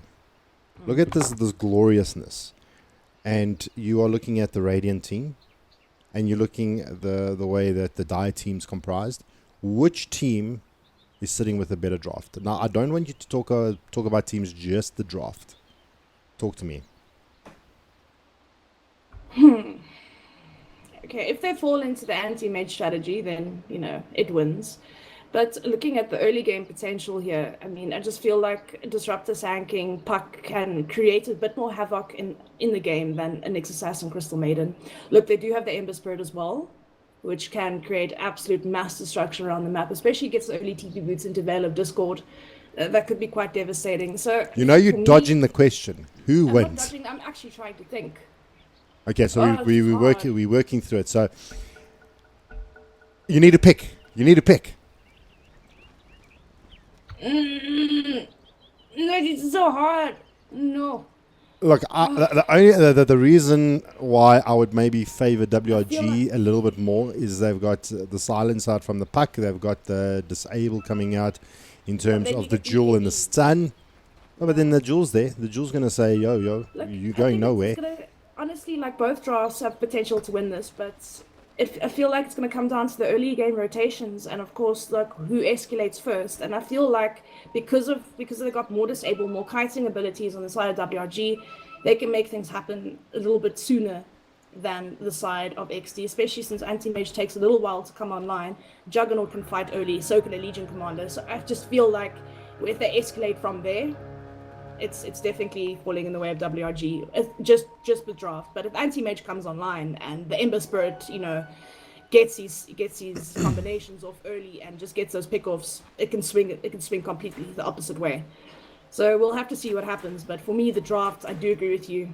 Feel like WRG have got a slighter edge just because of the early game potential to escalate, because they've got heroes that scale well late game and they've got heroes that do exceptionally well early game when it comes to rotating. Yeah, Fury just those love taps. It's just love, bro. It's just love. He's just handing out a little bit of love there. Now, a bot lane is going to be a dual lane for the moment. We do have Rockley coming in from the side. Let's see if this time round eXDee can put the same amount of pressure onto WRG. In the previous game, WRG wrecked the likes of eXDee. We do see Santo actually decides to... Oh, the sandstorm, but the sun's there. That's why we don't need sentries, people. And in the other lane, though, we have Japper falling exceptionally low here on this Darks here. He might actually go down for first blood as well. Oh, WRG. We've got Schlinks. Does have the Thunderstrike. He's not going to be able to get away now through the fog of war. Wop's trying to close out the distance. Can he get close enough? Hasn't got boots. Japper going to run through. Actually going to deny himself here to the creeps. And first blood going to the creeps. Strongest heroes at the moment in the game. And that was probably the best shoutcasting of my career ever. Creeps took the kill. It happens so many. It's nice. It's a nice play. He was probably going to go down there. So just securing himself that denial for the creeps gives them no XP, no gold whatsoever. And of course he's going to get back to lane fairly fast because the respawn time is a bit shorter when you die to neutrals. But yeah, I mean, this lane going quite well here for Hunter at the moment. I mean, they're dropping Rockley and Fury, doing a good job at zoning out these two. Well, I'm interested to see how this mid lane's going to fare up. I mean, you've got a bit of evasion coming out from both these heroes. You do have the Sleight of Fist, although he's actually upgraded Searing Chains as well as Flame Guard. Castaway actually upgrading a 3-3-3, a 1-1-1 build, excuse me. 1 into Orb, 1 into Wayne, and 1 into Phase Shift. But Castaway taking a little bit of damage here. TKC, it doesn't get that right click off, dodges that through the Phase Shift. Castaway makes be first blood. TKC wants to jump, he gets first blood on Castaway using the Searing Chains, pops the Fury Fire, and makes it out of the tower, getting first blood on Castaway. Now, this has started out to be an exciting game thus far, already punishing the pack. Looking in the bot lane, though, I did see a couple of lives going low. Just unfortunately just didn't, connect in time, and yeah. He should have saved it for the Searing Chains if he could have I think timed he it right. was trying to, but he just got baited into that. Santo now taking a bit of damage here from the creeps. Oh, Gets the stun. Can actually. Santo gets the stun off, but he's going to be trying to brought around. Hunter not blinking in the right way. Santo running down the river. Oh, that was absolutely super close. Oh, he gets vengeance. Phases out that last hit there. Going to take another one to the face, but it's not going to matter. Castaway walking away with a return kill on to TKC. Jumping on top lane, Japper sitting very low HP, trying to bring down Schlinks. Is it going to be enough? Japper trying to close the distance while doing the work, and Schlinks getting pinged out, surviving. And unfortunately, Japper not being able to bring him down. No Sun Strikes available for eXDee. So Schlinks is going to walk back to base, surviving on barely any HP. Zeus ulti. We wish. Chadawi taking a bit of an harassment here, double damage on the Castaway may actually go down again. TKC diving the tower, he gets it, but may actually pay for his sins. He's trying to bottle up as much as he can, and he still goes down. The bottling, not good enough. And the tower just too strong. So return kills there, fighting under the tower, almost walking away with his life there. Did he even have a Fury Fire? TKC definitely came on top there. I mean, getting the experience from the kill on Castaway. Castaway, of course, not getting any experience because he dies to tower, but does still get nice gold for himself. They are just utilizing this jungle so nicely, Rockley and Fury. Santo is trying to be an annoyance here, but he's not going to get much done. I mean, if he just sandstorms casually, Rockley's just going to stun him again with the Impale. Yeah, it's perfect. I mean, we were speaking about sentries in the early parts of the game, and why don't they have sentries? And well, because Rockley just says no to that shenanigans that Santo's trying to bring out. Fury right-clicking down Santo. Santo is not welcome on this side of the ridge, and is just pretty much allowing Chadawi to farm away. He's not doing too bad, sitting 16-1 compared to his counterpart 14-0. Hunter getting right-clicked down here. Santo trying to close the gap, trying to get the stun off. Didn't make it happen. And mid lane though, TKC going to be punished. The coil is out. Sleight of Fist being used up, and the coil going to be forced to try and pop it, and not waiting for the cooldown. Yeah, I think he was dead anyway. Like, even if he just stood still and waited for the coil, because the Castaway did have more right clicks available. The Flame Guard was off cooldown, Illusionary Orb was there. Plus, he's got a full level waiting Rip, so that silence is doing a lot of work right now. A 3-second silence with 280 damage. Yeah, it's not a fun thing to deal with. But he does have the infused raindrops. Oh, missing the Searing Chains. Rockley was there to actually try to gank Castaway mid, but it just wasn't going to happen. Unfortunately, Searing Chains missed. But yeah, that full level silence is really, really, really hurting TKC at the moment. I am really liking the build here, but we have some trouble. Santo might be in a spot of... well, the right clicks are coming out. Rockley gonna give him a little bit of a love tap, and even that previous fight when TKC went down had the infused raindrops, so the amount of damage that Castaway is outputting at the moment is actually quite a bit, and not being able to be popped out by those infused raindrops. So we can just see on how well the puck is faring at the moment. But here we go, Santo just stealing out the invis. Castaway drops down the silence. Coil's been used. Illusionary Orb being popped out, and not going to be enough for him to get away. And Castaway picking himself up another kill, sitting 42-13 versus the Embers 30-2. It's just been a battle of the mids at the moment. It's actually, I mean, let's look here. We've got Santo. He's in Viz. Just hold that thought though, because I suspect Antimate's going to get jumped on. Blink is available, and he's going to be able to get away. Fury, love me. I was actually going to call him Love Me. But anyone out there that wants to love me, You're allowed to. You're allowed to love Jabba. Why are you laughing like you don't believe it? Oh, there's a big stack here. Oh, there's a big stack here. If Jabba can somehow steal it, he has actually put the iron shell onto the creeps, but it's going to get brought down really quickly. We have Mr. Jadawi getting gone on here by Rockley Santo, and I'll Storm. Oof. Don't think they can do much here. I think Fury's in trouble. Fury, no. I think Fury's in trouble. He's okay. No, he's okay. Oh, Sand King was like, nope, I'm not doing this. I'm sorry. And they back themselves off, but Jabba really, he's trying to contest this. He can. I mean, he just puts iron shell on the big creeps, and there we go. Easy farm, easy days. Was this his stack, or was this a stack that Schlinks was actually stacking? Honestly, it's probably Schlinks, but I mean, Jabba, TKC and Jabba are just utilizing taking that stack, getting nice levels and farm there. So I mean, Jabba. It's difficult to stack with the Darkseer because I mean he is going to interrupt it, and he can easily just put iron shells at people. Oh no, he's in trouble now. The kinetic field going to be used up, and Costway getting the right clicks off, but while picking up the kill for himself, desperately needed. Opting to taking on stacks here as well with the sandstorm. Why not? If not, why not? I mean, I do see. I mean, what was I actually looking at the moment? I see that the Jugger Whelp was actually building into Perseverance.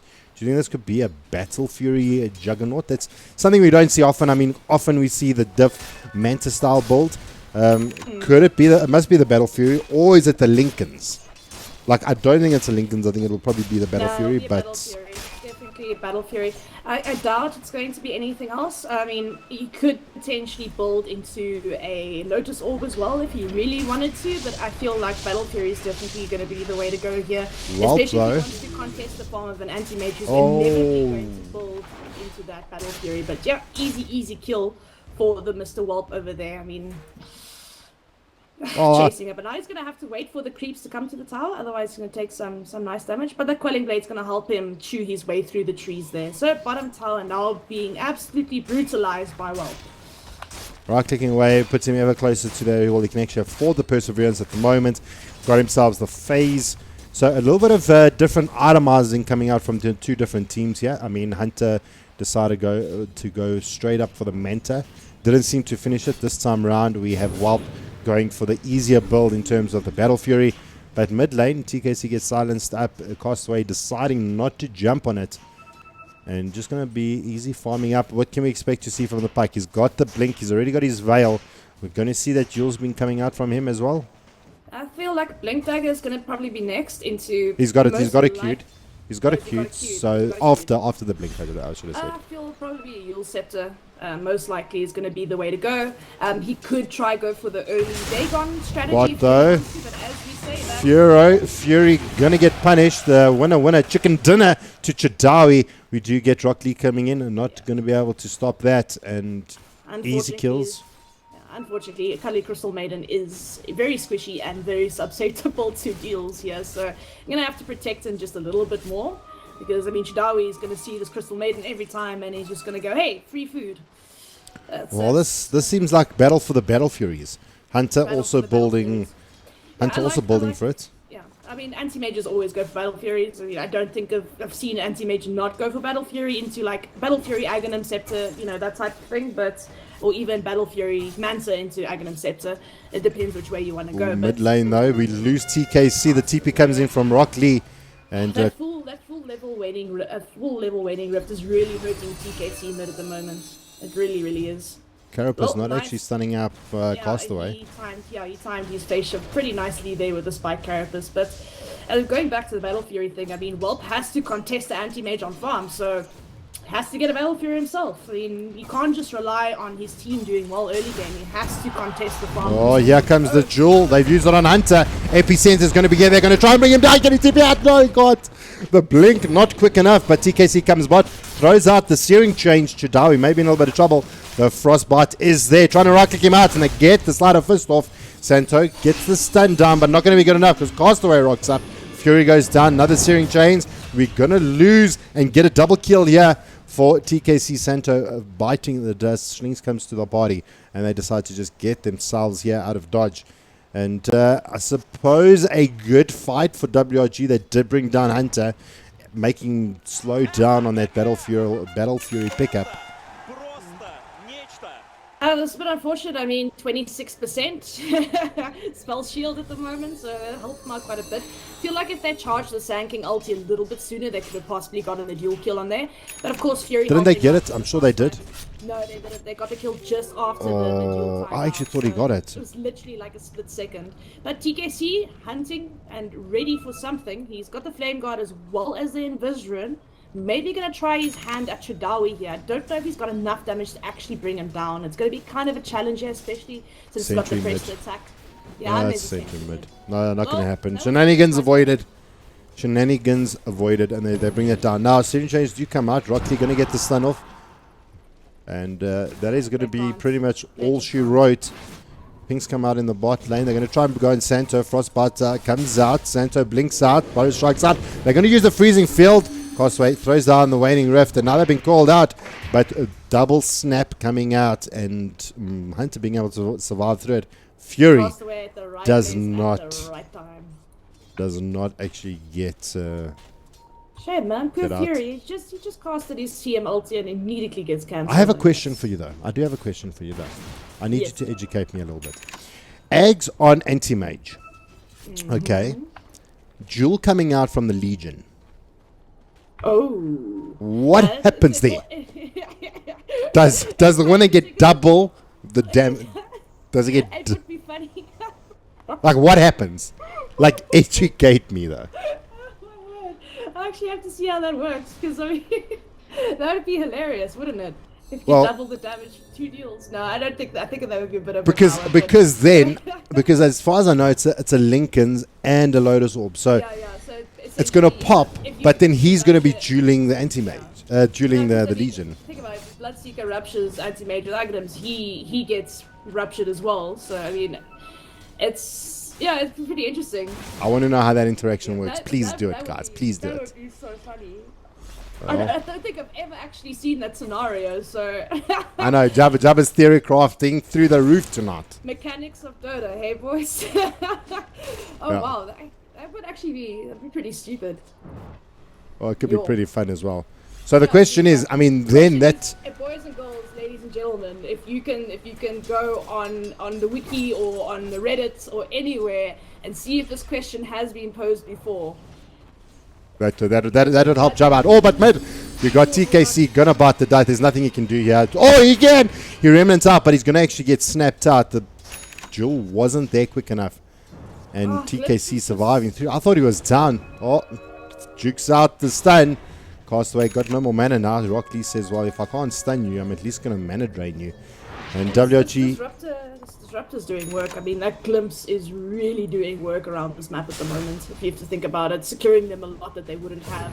And that's the power of a disruptor. Santo losing focus for an absolute second there. That was a kill that shouldn't have actually happened.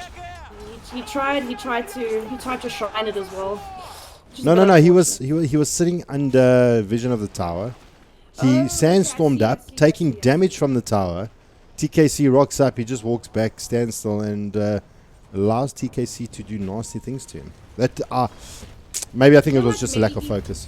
Yeah, maybe looking somewhere else in the map at the time, or I don't know. You know, it happens. You know, it happens. Don't always. TP comes in here from Santo. Now he wants the party. There comes in the Jewel onto Rock Lee. Gets a carapace off. Gonna be good enough, and they get the winner. And Kinetic Field not going to be able to keep TKC in place. Glimpse not going to be good enough. And he gets away. Top lane though. Whelp in a little bit of trouble. Yeah, Hunter actually going toe-to-toe against Whelp.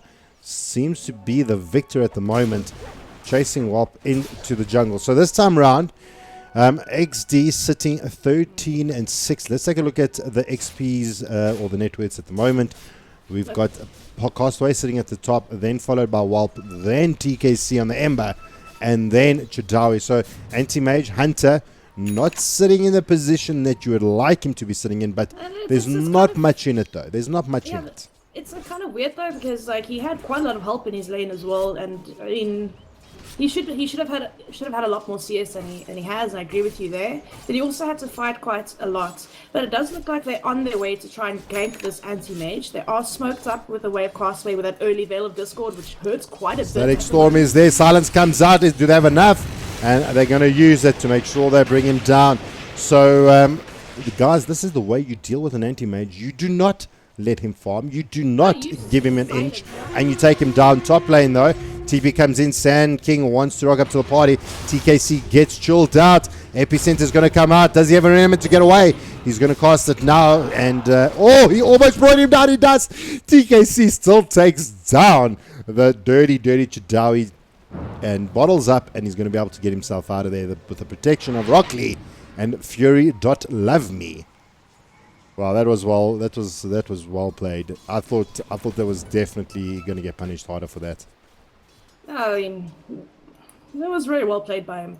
It feels like that kind of play is the moment that I should be shouting, it's a disaster. Well, look, I mean, we're going to see some mass Lincoln spheres here because, I mean, we do have a Legion Commander on the field, and I mean, we do see the Ember now going for that Lincoln sphere as well. Not able to get the Veil of Discord build like you would like to see on Ember Spirits go into the Veil of Discord into TV boost, but Disruptor in a world of trouble, going down fairly easily to the damage of TKC there. Yeah, tasty food, and unfortunately he did not have anything available to stop. I mean, his ulti was on cooldown, and I feel like he would have died anyway, but at least maybe they could have had in some backup and try to get a return kill on TKC. But yeah, goes down fairly quickly, but TKC's Veil of Discord is not going to come online because he needs to go for that link. Walp trying to close the distance here on Fury. Can he make it? He does not have the Omni Slash available. Rockley trying to just protect him out. Does have Vendetta.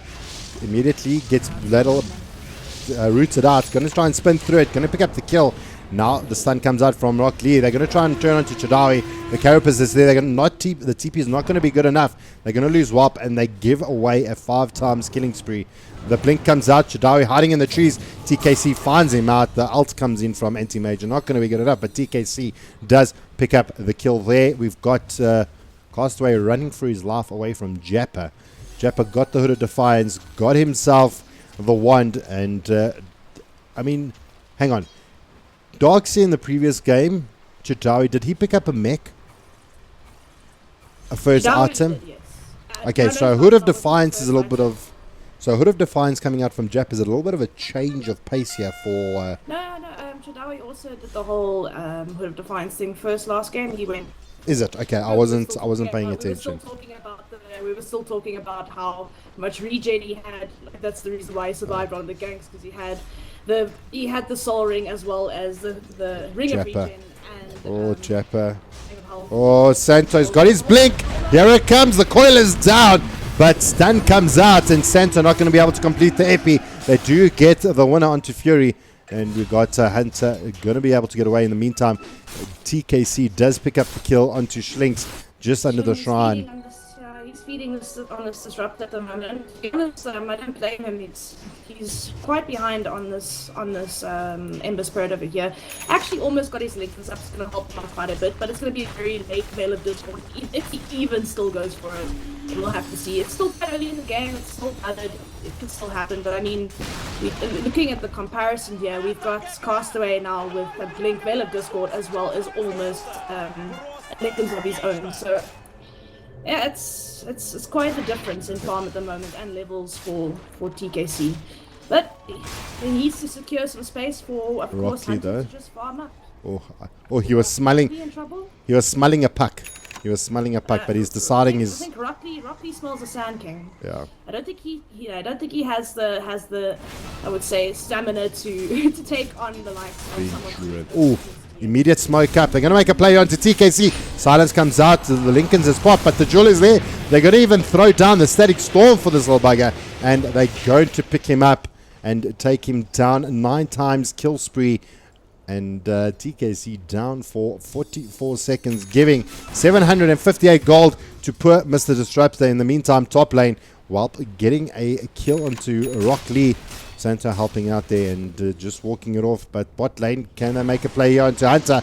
The glimpse is going to be there. They don't have anything else. The silence, is it going to be enough? They're keeping him in place. Orb comes out, and it is Chadawi picking up a kill there. Losing Hunter, and this is not the way that an anti-mage wants to be. He's got his Battle Fury. I think he just actually got it because he's actually queued up his build into Vlad's now. So 21-minute Battle Fury. That is, generally you'd like to have it at about 12-minute to 14-minute mark, especially if you've got your support stacking camps for you. It's also due to the fact that he went for the full power trades first as well, delayed it a little bit longer. So, I mean, normally you just see sometimes just a straight Battle Fury, but generally you'll see something like a full-on magic stick with general brown boots into then a Battle Fury. So going for the full strength trades, it's nice. It gives him a little bit more tankability, and it obviously gives him more attack speed as well. But as I say that, we do have a nice little comfortable ages here onto Whelp, who now has Manta as well. Oh, Fury finds out Chitauri, drops the sentry. And now TKC trying to get the steering chains off. It's on cooldown at the moment. Can he TP out? There comes another frostbite. Vac, just to make sure he can't get away, they bring him down. And Chitauri getting caught out completely. But in the meantime, WRG, well, all right, Chitauri created space. Let's take down tier 2. Well, we've got Santo on the Sand King trying to push his way bot. They get a tier 2. Whelp TP's out immediately. Can't stop him from doing that. While Hunter pushes out top. TP's, blinks back. And is just going to clear the dire jungle on his way out. Yeah, he's just trying to do what anti-mage does and, rat a bit. But fortunately, he hasn't got the items to do so at the moment. Look, he's almost got the Vlad's up going. Probably going to go for the Manta into probably an Aghanim Scepter here, but he's very far away from where he should be at the moment. I mean, he should at 23 minutes already have, say, the Battle Fury plus his Vlads, and of course maybe even the Manta at the moment, or at least halfway to the Manta. So he's quite far behind on his items, and as we said, this is how you deal with an anti-mage. You get mass disable, you catch him out, you make sure that he cannot farm anywhere, and you make sure that he's forced to fight with his team. And if he rats, so what? Because at that point, if you're getting that right, you can take towers on a lot faster than enemy team potentially with the right draft. So I mean, they're doing an exceptional job here on the side WRG to make that happen for their team. And Whelp, oh no, what happened here? Now Castaway and another he got abused. He's godlike now. Yeah. I hear an epicenter. No, it's not. He doesn't have enough mana for it. But the Static Storm is down. Jinx is going to be used. Omni Slash coming out. Jappa can't do much, and that Omni Slash is just going on for days. TKC turns it around, throws out the Searing Chains, going to try and get away, but in the meantime, we do have Rock Lee trapped up here. Castaway blinksing, gets the silence off. Battle Fury's there, chasing down Rock Lee. They do have vision of him, and a double kill going to the Juggernaut. And poor Mr. Hunter, all he's going to be sitting and doing is split pushing his sweet little heart out. There is nothing he can do at the moment. He is not farmed enough, doesn't have the equipment or the gear to make anything happen. And this may very well be WRG pushing high ground. And already the chip damage starts on to tier 3. Does Hunter TP back? He's going to try and take out the top tower. He does, but unfortunately, WRG is already starting to molest the base of eXDee. So Side Fist comes out. Vac wall, beautifully done. The coil comes down, only trapping out Jappa. And Whelp getting frosted up, but he's going to blade through it. He's going to get the melee Rex. Castaway throws down the orb. Rock Lee gets the stun off onto Whelp, but now Santo coming in with the hammer, throwing it down, and the Fury is taking the Fury swaps, but the Jewel comes out, gets the kill onto Hunter. The Aegis is down. Can they find more? TKC trying to stop them. The orb going to be good. Whelp comes back alive with Jaegers. TKC running for his dear life. Jappa trying to clear space. Rock Lee not going to get the stun off. Whelp avoids that double man. Oh, tearing chains back into the wall. They lose Castaway. They lose Santo. They break the spree. WRG Whelp trying to get himself out of there. TKC wants to stop, but he does. Oh my gosh, what a disaster for WRG. Well, they still got the lane of Rex. Okay, they still got it. Okay, so I just felt like saying it disaster. I felt like saying it, sorry. They went straight for the melee barracks, which was nice, which means the range Rax is going to stay exactly where it is. It's not going to regen up. So, I mean, at the end, yes, they lost more than they should have there. I mean, Whelp went down twice. They lost some key heroes in the form of the Puck and the Sanking as well. But look, they secured themselves nearly an entire lane of Rax. So, in the end, completely worth it for them. But it does give the likes of, people like TKC a huge advantage now, because they did get some massive killing sprees. Rinse and repeat. So this is what WRG need to do. They broke high ground. That top lane of Rax is going to be pretty easy. Shrines are open now. Yeah, shrines are open. If you look, I mean, Rockley got the huge godlike tree of Crossway. Oh, Hunter in trouble. Jewel comes out. Do they have enough to actually bring him down? He's going to try and blink away. It's going to be good enough, and he's going to get away. Just not enough damage. But now Santo, can he make something happen? Stun comes out again. Oh, wow. They still managed to find him. Now TKC pops the dust, and Santo in a little bit of trouble. They're going to bring him down. And Chadawi going to get himself out there on the Legion Commander. Castaway does rock up. So they may... Such worth, much well. Anti-mage for a Sanking any day of the week. Oh, yeah. Oh, yeah. But while that happens, they got another split pusher in terms of the TKC on the Ember Spirit. He's going to push out top. So it is going to be aggravating at this point in time for WRG to deal with. They're going to have constantly getting their lanes pushed in. So they may just say to the hell of it, and start taking down towers, which they already do. Tier 2 is receiving quite a bit of abuse. The TP does come in from Chadawi, so he TPs into the shrine, trying to find out Fury. He does. Rockley's there to help out. And is it going to be enough? Stunned out constantly. Fury doesn't lose the jewel, but Castaway rocks up to the coil is there. Fury going to try and get the freezing field off. It's not going to be full duration. And the invis dust does come off. But TKC trying to make a play here. Chadawi runs to the shrine. Can TKC have enough? It's not. And Castaway trying to still chase him down. There comes the orb. Not going to latch. And he's going to be walking away with very low HP. But still, nonetheless, getting away. That therapist saved his life there. Yo, Rockley with the jukes. But I mean, he's got some nice items up now, obviously, because he got 1,100 gold for killing Castaway. And of course, TKC getting about 600 gold for killing Whelp. So, like I said, it gave them a nice little boost that they needed. TKC getting pretty farmed now. Full-on Lincoln Sphere with the Blink Dagger, as well as the Boost of Travel, on his way to that full-on Mjolnir. So that's what he's going to be going for next. It's going to help him clear out waves a bit more. It's going to help him cancel out some Blink Daggers, and of course, it's going to cause a bit more harassment for the high ground. So I mean, it's going to try. He's going to try to prolong the game as much as he can. Hunter trying to do the anti-mage thing and rat it, but keep the lanes pushed out. But it looks like they are going to go full frontal assault onto the mid lane here.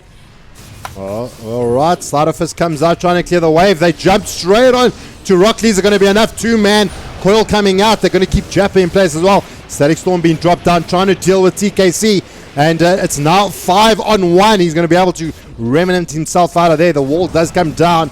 And trying to get some work done. Chadawi gets the... Well, Walt gets the Omni Slash off. They lose. Poor Mr. Fury gets the immediate barback coming out. And now Hunter... trying to find Wealth. He turns it around with the Manta Style. They silence him out. Hunter's down. The defense is gone. And Castaway picking up the kill there. Fury had to bar back. They do have buyback on Hunter. Don't know if they want to try and get that out. TKC jumps in there.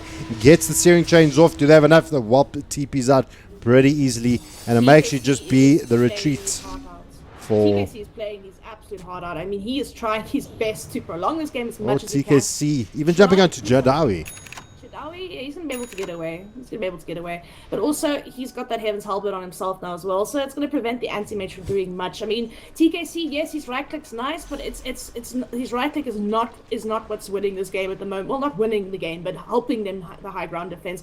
It's with the steering chains into, of course, the Flame Guard, the Sleight of Fists. I mean, I knew it was coming. Now with every 6-second cooldown with a Maelstrom, it really is helping them out quite a bit. And I mean, the supports. They really are trying their best here on the side of eXDee. Hunter's not having the best game at the moment. I mean, he's struggling to get his items up. He's struggling to find farm on this map. Every time he gets split push, he's forced to come back because people are just... The WRG are just putting down the pressure here. Oh, Whelp with a brilliant timing on that spin. Just doing some chip damage to the tier 3 tower here in the top lane. I'm in the bottom lane, sorry. Well, they do force TKC back. And they haven't forced Hunter back yet. They're gonna probably try this in a moment. Santo, look at where Santo's hiding. Oh my gosh. Yeah, I was about to say we have a sneaky Santo in the bushes. Oh, Christmas is gonna come early with the Santo Santa sitting in the sidelines. He's got a 4-star and blink dagger, so he can literally be on the other side if he really needs to be. And yeah, they're gonna try force Hunter back now with this. Well, I don't know if it's going to work. There comes up the epic charge. Silence comes out. The duel is good. They lose Rock Lee. They lose Fury. And into the vac wall. The side of Fist doing some work. Omni Slash Tilt doing some work on Jappa. They run back. Santo very low HP. So is Whelp. And TKC's forcing them out. They lose Santo under the guise of the side of Fist. And WRG forced to retreat. And tail between their legs, getting themselves out of there. Wow, good defense coming out for the side of eXDee, even losing Rock Lee and Fury right in the beginning of that fight. That was some pretty decent defense coming out from the side of eXDee. I mean, like I said, the Iron Shell, well, I haven't actually mentioned the Iron Shell, but the Iron Shell on TKC with the Maelstrom, now going for the Bloodthorn, which is going to help them out even more. It's going to be able to do some magic there, especially on the puck, and of course that Juggernaut, who's pretty damn fun. I mean, with a full-on Butterfly, going for that beautiful stat item in the Eye of Skadi. We don't have any BKBs as of yet, so this Bloodthorn is really going to do some work as well on TKC. We do have the Dagon build with the Veil of Discord on 2 Castaway, so going for the full-on disgusting.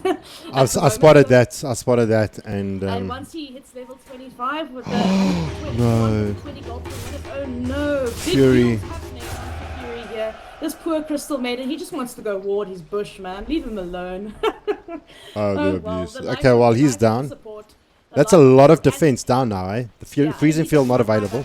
Yeah, he fought back the last team fight trying to defend mid, so he hasn't got buyback. This is definitely at least a bottom tier 3, but backdoor defenses are doing some work here, ladies and gentlemen. Whelp trying to man mode it through. It's not going to happen, but Santo jumps in, tries to stun up TKC. Jappa, vac wall going to be good.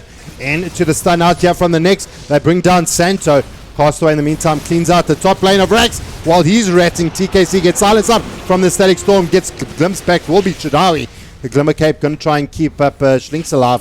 Whelp running away. Going to try and clear out the mid lane of Rax. TKC is going to go and deal with him. They do lose Castaway eventually. Fury TP's in. And Whelp has cleared out the tier 3. Rock Lee brooks up to the party. Searing Change trying to work onto Whelp. Spins through it. And now a whole bunch of eXDee players running after Whelp. He needs a little bit of help here, people. It's not going to happen. And Rock Lee clearing him out. On the other side of the map. They're like, no, we're leaving you here to die. You're dead, dude. There's nothing we can do about it. And they just keep running away. Rush, however, is up again. I do see a Castaway pinging it, so maybe that would be the next objective for them. And there's another cheese available as well, so that could help them take the high ground. Because, I mean, they are defending it damn well at the moment. I mean, the 4 heroes on the side of eXDee are doing a lot of work to defend this Rax. I mean, there's not much that Hunter can do right now. He's almost got that Mantis. So maybe once he has that up, he can start doing a little bit more. He'll be a little bit more evasive and contribute just a touch more to the team fight. So we'll have to see. And maybe you go to a lane, leave his illusions there, push out something, make it a bit harder for WRG to come take the high ground. But with a Rush and Cheese available, it's a very high contested rush right now. This is going to be important for both teams to try grab. It's a very dangerous rush at the moment as well. Oh, Chadawi. Well, Heaven's Halberd used, Blade Mail used, and Chadawi being caught left in the lurch, pretty much. TKC quick on the fingers, getting himself out of there. And the split push is real. Or they do see his Castaway, Rock Lee. Guys, we're hunting pucks.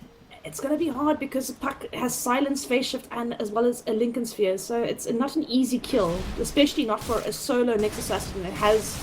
Look, he's got decent amount of farm, but not enough as of yet. But look, once he gets an Aghanim Scepter up, which is 500 gold away from, high ground defense becomes a lot better. Santa is trailing everyone in his team. He has the force life, just forces Chadawi, just for the lols. And pinging out Santa, that was actually quite cute. Bot lane though, TKC does actually spot up while blinks forward, trying to avoid the Omni Slash and a little bit of shenanigans. He's just too interested in pushing the lane out at the moment. So, like you said, a couple of objectives that can be taken. Shrines are still up. These things need to be taken care of. It's actually should be unforgivable. I feel like if they want to take Rush, they do need to just take the Shrine by Rush. Oh. But someone's getting glimpsed. Someone's getting glimpsed, and someone is going to get that. into a duel. That was the Rock Lee and the jewels there. They do clear him out. Winner, winner, chicken dinner. This is now time for Rush. Yeah, they can't contest without the Nexus at the moment. So definitely Rush time. Yeah, it's a little bit unfortunate that he got picked off there, but Glimpse too strong. I mean, this Disruptor, yes, he's TKC's been trying to feed on him quite a bit, but I mean, the amount of work this Disruptor did in the early games with the Glimpse, and of course that Static Storm on the anti-mage a couple of times, it just does so much work. It's a very hard game for Disruptor to play, but I mean, he's really been doing a lot of work. And we have Aegis on the Whelp, and we have Cheese on the Castaway. So yeah, definitely call to push high ground now, especially with the next assassin down for the next 25 seconds. Does not have buyback, and 200 gold weight from Aghanim Scepter. What a shame. Yeah, that is going to be disastrous. They're going to try and make their way here into the higher ground. The right clicks do come out from Whelp. Aegis is there, so they're going to just put Whelp in the front lines, knock it down. Castaway being the Centurion Century, making sure that the side of eXDee don't get up to too much mischief.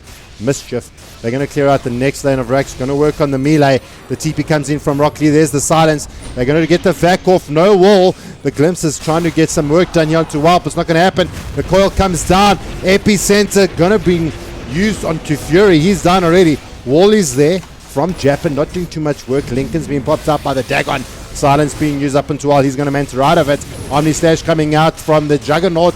And Microman being molested here. Castaway blinks out of that. They've cleared the bottom lane of Rax. In the meantime, they've only lost Fury, but they have pretty much got Megas and lost no one. Fights going left and right. They may actually pick up the kill here onto Whelp. No, it's not. Aegis is only down now. Silence out onto Hunter. Shirawi. Blade mails up. TKC gets the Searing Chains off. Blade Furying out. And Rock Lee has got his Ags. So let the defense begin. Long range stuns. Yes, please. Jappa blinking forward, taking a bit of damage here from these illusions. But now Hunter wanting more. Can't close out the deal. Castaway juking in the top side of the map. Trying to get away from Hunter. He is on the prowl. Decides, I'm just going to get a bounty, farm up these creeps, and now defend the base from Megas. This is... That Santa 4-star onto Whelp there while he was TPing was absolutely brilliant. It just like he didn't get his TP cancelled because of that. So well played to him there. That's, I mean, poor Fury bought back again on this Crystal Maiden for that fight. I mean, Rock Lee had to obviously wait. But I must say, TKC is doing a ton of work this game. I mean, if they didn't have him on this Ember Spirit right now, this game would have been over long ago. Do you know, I want to make a shirt. TKC is... I want to make a shirt, Adia. Okay, not single-handedly. I don't think single-handedly because, I mean, the supports are doing a ton of work as well. The Darkseid's getting off some huge combos. Hunter's getting there slowly. Actually, look what he has queued up in his inventory, Mr. Jabba. Hunter. Yep. Okay, I don't want to look yet, but I'm going to guess it's a Divine. Let me just see. Yeah. I suppose it's the only thing that can actually bring the game's like already lost at this point in time, and it's probably the only thing that can give. We can never say lost because no, but no. I mean, did you see what Hunter did? Well, look, they've got Megas. They've got Megas. It's really hard to come back from this. Take a lane of Rax while they did that, so there is an opportunity for them to push right through. TKC gets spotted out. They're going to use out the Static Storm. TKC is going to go down, and now Silence coming out into Jappa. Omni Slash being used out. The wall is down. Fury going to get coiled up, and now Castaway rocks up to the party. Triple kill for Whelp. They try to look for their fourth. They do. They entirely slaughter the side of eXDee. Rock Lee decides, I am going to go down with my friends. The charge has been called by Castaway, though. And it's so unfortunate. TKC getting caught out there. They are going to have to buy back on this if they want to stay in this game. Like I said, while they were taking Rax, the Anti-Mage did take the lane of Rax down here at the bottom for the side of eXDee. So if they really can, if they can win a fight, they can literally just push through, take the tier 4s, take the Ancients. But they're going to have to work through the buybacks of WRG before they can do so. So it's going to be a hard one, but it's not unwinnable. They can do it, boys. They can still do it. It's mega creeps, but they can still do it. Taking down Castaway with ease, that is huge. absolutely huge. Hunter Yeah. finally coming into this game. Well, I don't know for how much longer. Whelp does rock up there. Santo stuns him in place.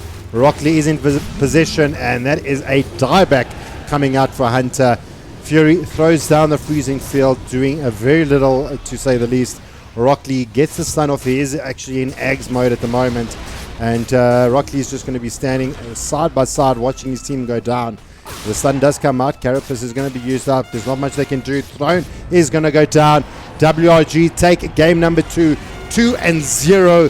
eXDee not having enough in the tank. Couldn't drag the game on long enough to actually get Hunter that desperately needed If farm. they wanted to win this game, I mean, look at Hunter taking that Rax opened up a lot for them. It opened up the tier 4s on in WRG's base. So if they could have defended just a little bit better at the moment, with the last push that just not the one before they got mega creeps, obviously, but they could have potentially tried to kill WRG. It's a huge feat. Kill WRG twice, then to go for tier 4s and of course Ancient. Don't even care about the rest of the racks.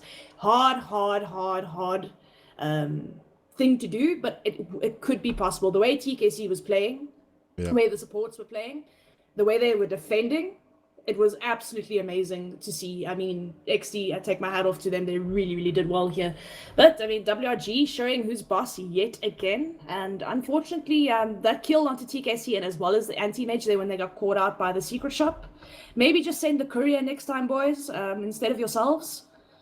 Look, I mean, if a courier dies, it's dead for 2 minutes or 2.5 minutes. It's not a tragedy. But if you die, it's They did pick up. They did pick up Disruptor in the first pick, correct? Yeah, if I remember. Puck, Disruptor Puck.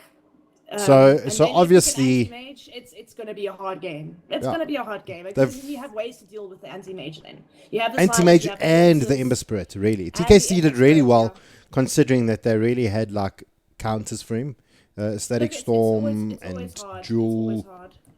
So, I mean, you need an early Aghanims or you need an early BKB, and that's that. I mean, just to deal with a Puck and a Disruptor. TKC did well against the Disruptor. I mean, he picked the Disruptor off quite a couple of times. I just want to go to the scoreboard and actually see how many times TKC killed Disruptor. Yeah, he killed Disruptor 4 times. Yeah, molested him. Solo. But I mean, TKC finished 18-6. 18-6, and I mean... He played his heart out. I mean, this guy, wow. I want to make a shirt. Fury as well. Fury, I mean, it doesn't look like it on the scoreboard, 15-8, but this guy,